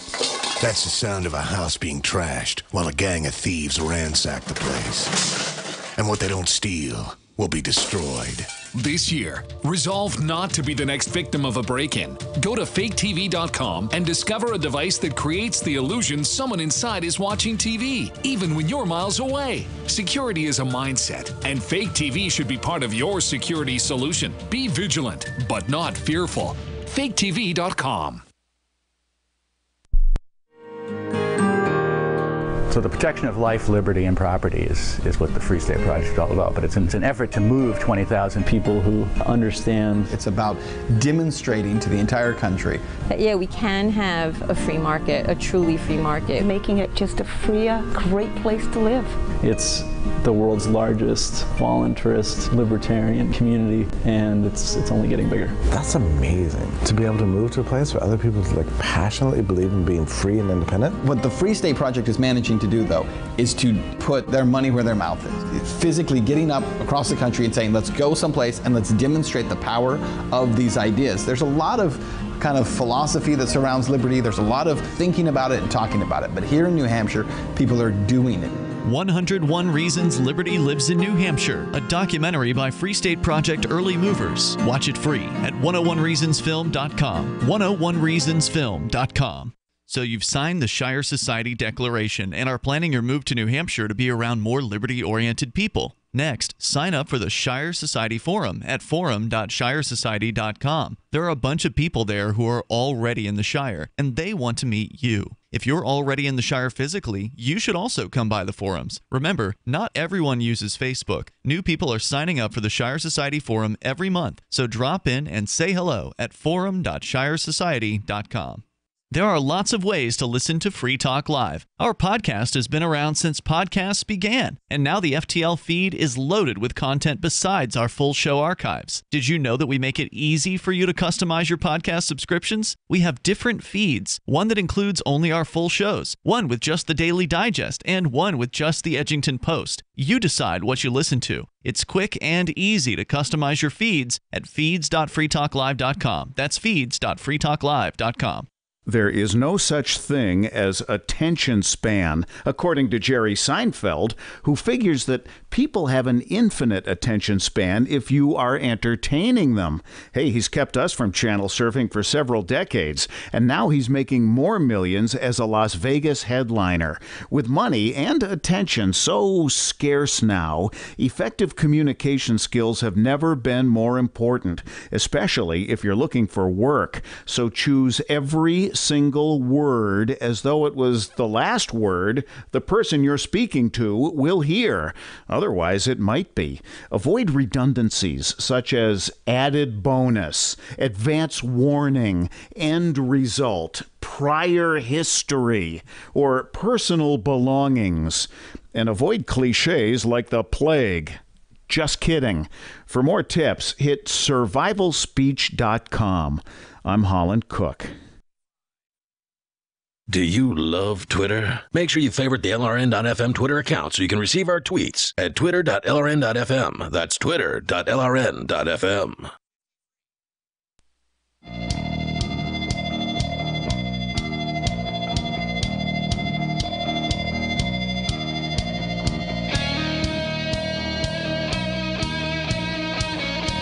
It's Free Talk Live. You may dial toll-free. Take control of the airwaves here at 855-450, free like freedom. Joining you tonight, you've got Ian. And Mark. And we've got Skype. Our Skype username is lrn.fm. We're also on Discord. We've got our own Discord, and there's an on-air call-in line there. We're going to get to that here shortly. Somebody's been waiting patiently there. Our Discord chat is available to you at discord.lrn.fm. It's a place where you can go and interact with other Free Talk Live listeners and some of the hosts of the show. Before, during, and after Free Talk Live. So check that out. Once again, that's discord.lrn.fm. And if you've got online shopping to do, you can go and do it through shop.freetalklive.com. There's different online stores that you can link to through that page that when you shop at those places, Free Talk Live will get a portion of the purchase price. So check that out at shop.freetalklive.com. Let's continue with your calls and thoughts. Larry is in New Jersey. Larry, you're on Free Talk Live with Ian and Mark. Gentlemen, how are you? Hey, Larry, good. Go ahead. Okay, my father went to as far as the 8th grade, which is all you had to go in those days, and he got a job at a factory. And by the time he was 15, he was making $25 a week, whereas his own father was making $12 a week. Damn. Right. And my father then went on to become a very successful businessman with an 8th grade education, where he had a business where he had 100 employees. So I think that requiring children to go to high school is probably not necessary. And if you don't want to go to school, get a job. Or start your own thing. I mean, we've read stories about young entrepreneurs who have, whether it's been, shining shoes or coming up with some other kind of product or service that has never been heard of before. I mean, a lot of times, young people they're not constrained by the same mental boxes that the rest of us are. They can think outside of that box as long as they haven't had it beaten out of them in government school, and they can come up with things that we haven't figured out yet. But if they don't have the freedom to do that, if they're not encouraged to do that, if they're just forced into these systems that the government has created for them, then their potential is being wasted. And that's part of that unseen that we talked about earlier. Yeah, I think I learned more from my after-school job while I was in high school than I did from high school. Yeah, at the comic book magazine gaming store. Yeah, you meet people there who can actually help you in life, right? Because the kids in the school, they're just kids in school. They don't have the resources, the connections. But if you're working in the real world, you meet people of different age ranges, and maybe somebody you meet at that job might provide you with your next job or your next opportunity. School seems to incentivize, as it exists today in the United States. I can't speak to other countries or anything like that. I've only been to school one area. Especially government school seems to incentivize a certain cynicism towards education education generally and life generally. It just sort of, all of this stuff sucks. And retail, which is what I was doing, it should incentivize the opposite. It taught me to to work on time, smile with customers, to treat them with respect, and these sorts of things. Right. See, now in this day and age, they have all these. The government has all these rules that you can't get a job at 13. Right. My father was working at a factory at 13. Could you imagine? And somebody doing that now, they say, "Oh my gosh, that's slave labor." What do they call them? Sweatshops. So he worked in a sweatshop, and he did okay. Yep, I had a job by 12 years old. I wasn't working exclusively at that job. It was just an after-school thing. Yeah, I think that, you talk about, Mark, you mentioned earlier the rebellion, right? The teenage rebellion. Well, guess what? If you're bored to tears because you're not allowed to actually do the things you want to do in life, like get out there and create or get out there and work, then guess what? You've got nothing else to do. You're going to go blow up some mailboxes or, destroy property or whatever other thing that idle minds do. Dave from Wendy's, this incredible businessman that was able to do so much, dropped out of high school. Now, I'm not advocating Bill Gates? No, Dave from Wendy's. Didn't Bill Gates drop out of college or something like that? I think he dropped out of college. Yeah. Now, Dave from Wendy's finally did go get his GED and called it a mistake to have dropped out of high school. That's PR. Well, it's to try to keep kids in school. Yeah. And largely, I think that getting your high school diploma in some manner or another is probably superior to not getting it for most kids. Right. I think that, however, many could benefit from the ability to go on and get real jobs and those sorts of things. I've never used my high school diploma for anything.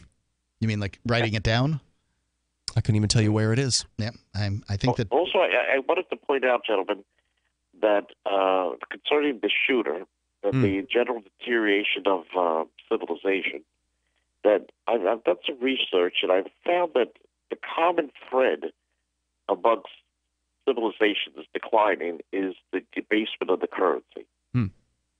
Whether it was the Byzantines, the Rome in the 3rd century, or Great Britain, or Germany in 1924. Venezuela today. Zimbabwe. Venezuela. The debasement of the currency. And the United States, we have the same situation.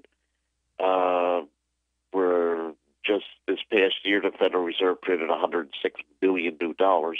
Really? And that gradually is causing civilization to deteriorate, in my opinion.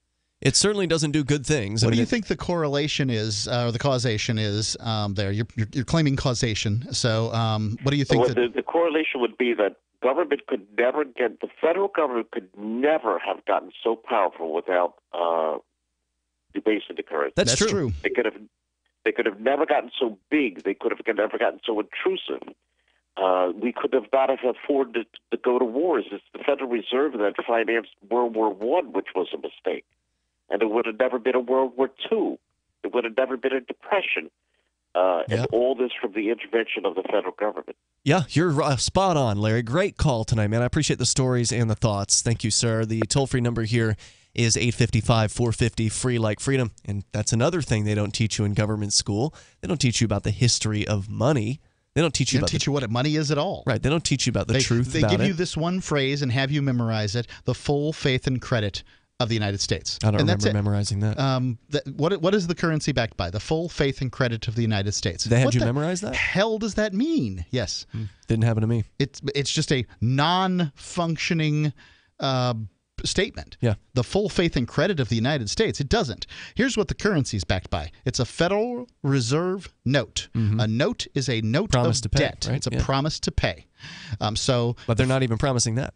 Because they're not going to pay you anything. Back in the day, when it was a silver certificate, in theory, you could have gone down and gotten silver for it. It's not a promise to pay you, buddy. It's a promise to pay the Federal Reserve. Okay? I mean, it's a debt note issued by an organization called the Federal Reserve, not you. Yeah. Yes, you could have gone at one point with a silver certificate and gotten a certain amount of silver. There's no doubt. That's not true anymore, though. But these are functionally counterfeit notes made to look like those. Well, they're not counterfeit. They're a legitimate article.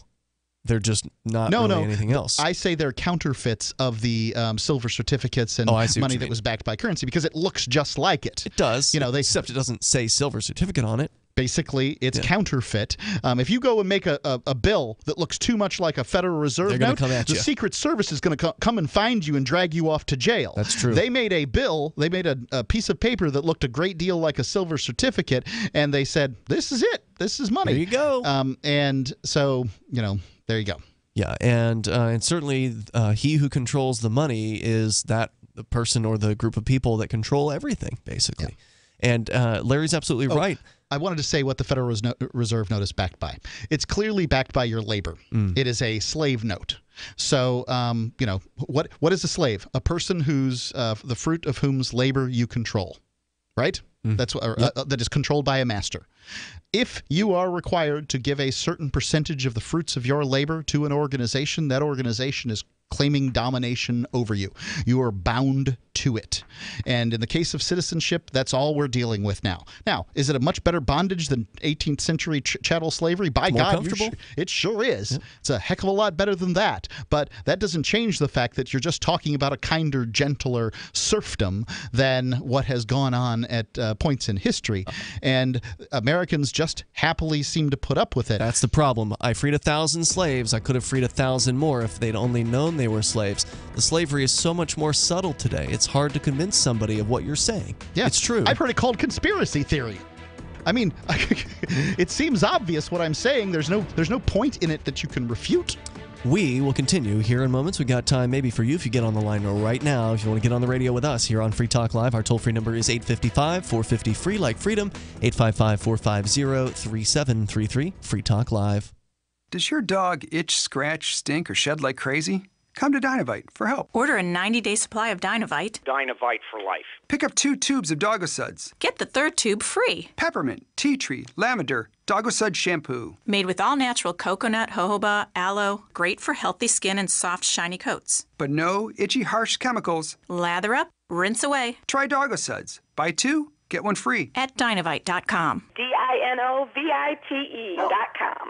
Cryptocurrencies are successful because of good technology. The liberty-loving voluntarists who founded Zencash in 2017 took the best tech, like zero-knowledge anonymity and decentralized autonomous organizations, and are creating a secure platform for money, messages, and media that can be sent to anyone, anywhere in the world. Zencash is a cryptocurrency dedicated to peace, anonymity, and decentralization. Find out more at zencash.com. That's zencash.com.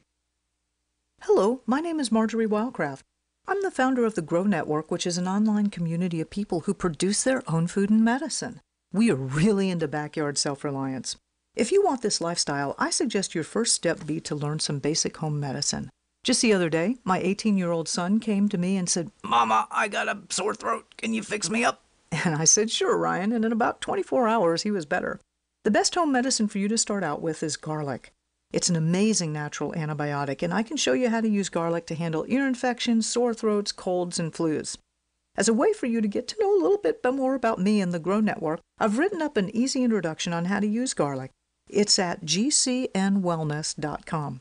Now, the station manager told me that I needed to say the URL at least twice, even though it feels kind of weird. But if you're interested in backyard self-reliance, you are one of us. Go to www.gcnwellness.com and let's connect up. Free Talk Live. I was watching some videos of you and your crew of cronies on YouTube, and I was shocked at what I saw. What did you see that was so shocking? Degenerates that were harassing members of your community. I saw you chasing around some traffic lady that parking violation. The parking attendants, yeah. Okay, so you saw some footage from Robin Hood of Keene where... There's a whole bunch of that footage out there, and I can assure you didn't see me. That wasn't really a Free Talk Live thing. Incorrect. All right, you got me. You got me. Lay it on me, prosecutor. What'd you see? Incorrect. I would like you to address, are you guys receiving government benefits while you guys are doing this? I think you are. No. What would the benefit be? Incorrect! Incorrect, sir! Free Talk Live, 7 nights a week from 7 to 10 Eastern, live on the Liberty Radio Network at LRN.FM. LRN.FM now has a Discord. Discord is a free text and voice chat platform, and we now have our own server with a bunch of channels at discord.lrn.fm. You can join other listeners as they chat about various things during our live shows or anytime, day or night. Discord software is available cross-platform, so you can have it on whatever device you want and take your chats anywhere. Join our Discord at discord.lrn.fm. That's discord.lrn.fm. The new 4th edition of Healing Our World, The Compassion of Libertarianism, will take your understanding of liberty to a deeper level and has over 1,300 updated references, new cartoons, and a foreword by Dr. Ron Paul. With discounts for multiple book purchases, the 4th edition of Healing Our World is a great gift for the liberals, pragmatists, environmentalists, and Christians in your life who think libertarianism is cold-hearted. Get yours today at healing.freetalklive.com and use promo code FTL for a $5 discount. You can put the Liberty Radio Network on the air in your area. Visit broadcast.lrn.fm to learn how. Broadcast.lrn.fm.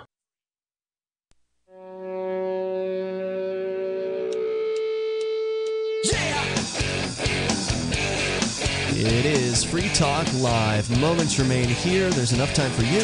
If you dial in now, our number is 855-450-FREE. Like freedom, that's 855-450-3733. We've got Skype, so feel free to Skype on in here. That's Skype username LRN.FM. With you tonight, it's Ian. And Mark. Don't forget, you can head over to freetalklive.com. Enjoy the features that we have for you there. You can join the forum over at forum.freetalklive.com. That is a way for Free Talk Live listeners to interact in a less immediate manner. So we've got our Discord chat, which is like a live chat that's happening all the time, 24/7. The forum is also there 24/7, but that's where you leave a message on a thread and then people see it later. So it's a different way to communicate. Not necessarily better, not necessarily worse than the Discord. It's just different, and I like it too. So go to forum.freetalklive.com to get interactive there. Once again, forum.freetalklive.com. Back to the phones and to the fun. David is in San Francisco. You're on Free Talk Live. Hello, David. Yeah, I've told you before, I believe Trump to be organized crime. Okay. Yes, I believe all government to be organized crime. Go ahead. Well, Trump specifically is organized crime, and when he specifically takes the reins of government, every action he does is to suit organized crime's income stream. So when I hear about his desire to put security into the schools, I just have to remember that his Secretary of Education is the sister of the owner of Blackwater.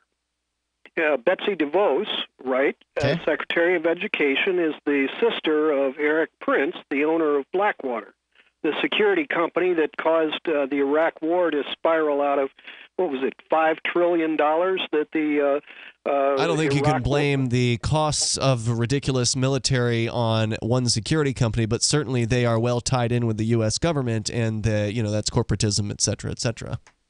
Right. So in the divide and conquer scheme that Trump and DeVos and Eric Prince and all of these evil SOBs are doing, they're basically playing a game that goes all the way back to 1777. You remember the aristocrats were left behind after we declared, or after we won the revolution, and those saboteurs, those aristocrats, have been sabotaging America every day that we've existed. Which aristocrats are you talking about? I mean, the war was fought by aristocrats. I mean, the people whose names are on the Declaration of Independence, the people who signed the Constitution, these people were aristocrats. These were men of letters. Well, you ever heard of Citizen Paine? Thomas Citizen Paine. Thomas Paine? Yeah, I'm familiar, yeah. Okay. There were certain aristocrats. Governor Morris was about as corrupt as you could get. I don't have a lot of respect for Hamilton. Hamilton got us he created basically the first Federal Reserve. It was called the Bank of the United States, and he suckered America into borrowing money from England after we had beaten them. Yeah. I mean, how stupid is that? To borrow money from the very people that we beat? So, to go on their economic standard rather than create our own economic standard.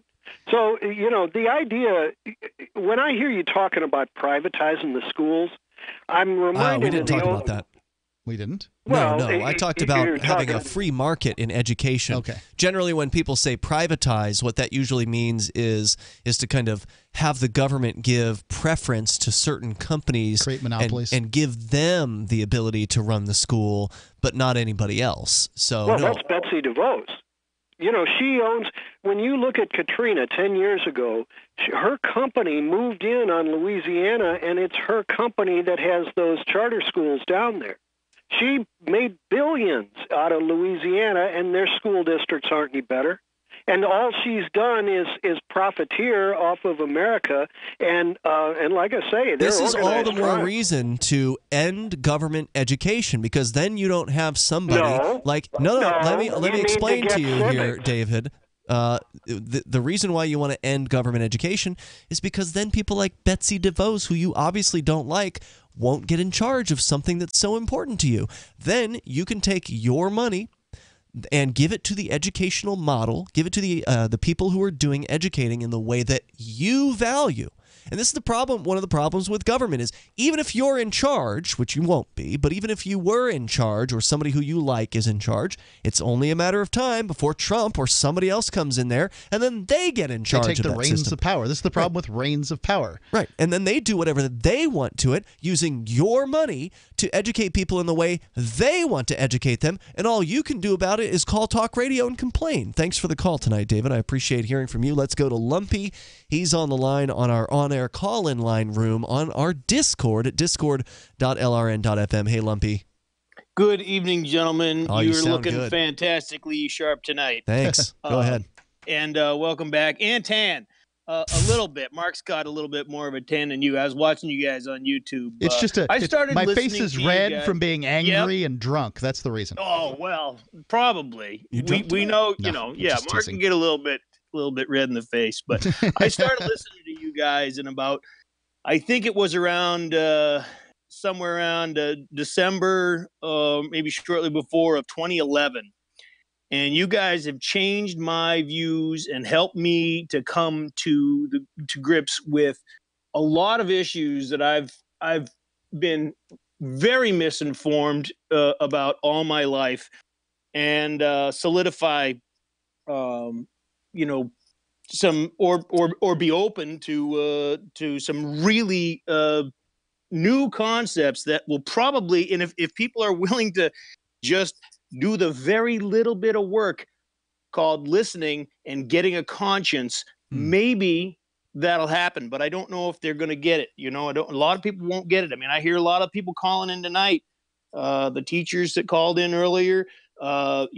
These teachers are the same ones that have, a great number of them are living on welfare. Basically, it's welfare, and not because they're poor and making less than anybody else. No, that's not true. They're making a pretty good living, most of them, compared to everybody else, and they get a whole summer off. Right. And they'll tell you all these stories about how rough it is, and it's rough because they to me now kind of remind me, and I know this might seem like a long stretch, but if you really want me to, I'll get into it. They seem to be like the taskmasters before, when just the black and brown people were slaves. The teachers. Yeah, well, basically they're the people. I don't want them setting the example for my children, and I certainly don't want them around cops. I remember when I lived in New Hampshire when I was 15, 16 years old. And I had there was this guy, and I remember them telling me about this guy who went by in these dark old police cruisers. No offense to anybody who owns a police cruiser, Ian. And I don't own a police cruiser, but you did. I never did, actually. Time, oh, that's right. Okay, I drove one for a while. Right, with good plates on it, by the way. He was a creep. He was an absolute weirdo. You could smell him, and he wanted to be a cop. Yeah. And these are the kind of people who, and I don't know what he's doing now. I'm not going to say his name or anything. He was a neighbor right down the street, the town I lived in. And I don't want my kids around these kind of people. I really don't. It's a culture of paranoia. Everybody's the enemy. You can't talk to these people. And you can't, because they're there's a lot of them that don't want to even become cops now because they're going to lose all their friends, I keep hearing. That's true. And I had that's a true, police because chief I don't tell want to me be friends that. with them. I don't trust any of them. I don't trust them because of the things that have happened to me in my life.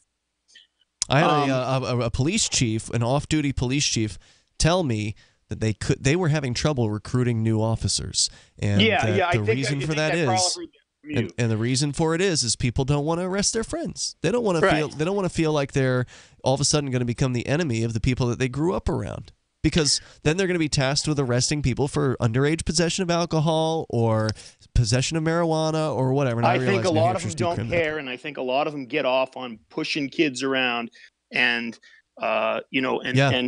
and I do. I really do. I think that it's a pretty cushy job. I think it's a sick thing. I think it's sick when I go downtown in Keene, New Hampshire, which is a college town, and I've seen cops picking on college girls, making them cry.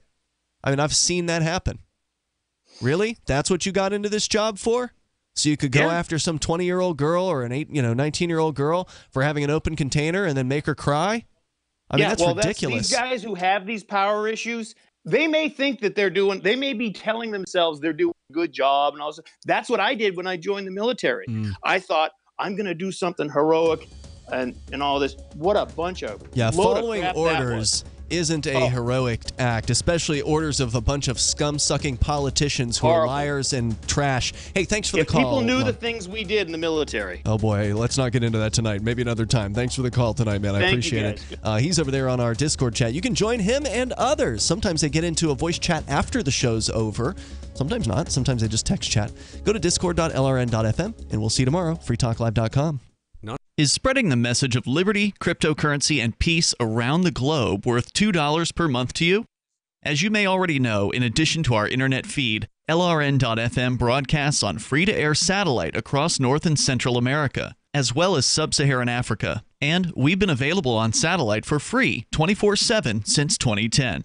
The LRN.FM free-to-air satellite signal is reaching some of the most oppressive regimes in the world, and there's no doubt our ideas are making an impact. You can learn more about the channel's impact by watching the 3-minute video at fund.lrn.fm. If you'd like to help free minds globally with our ideas of liberty, cryptocurrency, and peace, you can donate as little as $2 per month via fund.lrn.fm. You can help us continue and expand our satellite broadcast to multiple continents. Visit fund.lrn.fm today, and thank you for your help. Don't forget to share the link on social media. That's fund.lrn.fm. Cell 411 is a free app for Android and iOS that replaces government-controlled 911. Cell 411 allows you to preset a group of friends or private organizations to show up at any emergency. Cell 411 is a nightmare for the state because it proves their so-called services aren't needed. Cell 411 has had thousands of installs, and of course it's covered by the BIPCOT no government license. Cell 411 because your friends won't shoot you when you're in trouble. Without the government, who would build the emergency services? You and Cell 411. Get it today at getcell411.com. The 3 most important things you can do for Free Talk Live are: 1,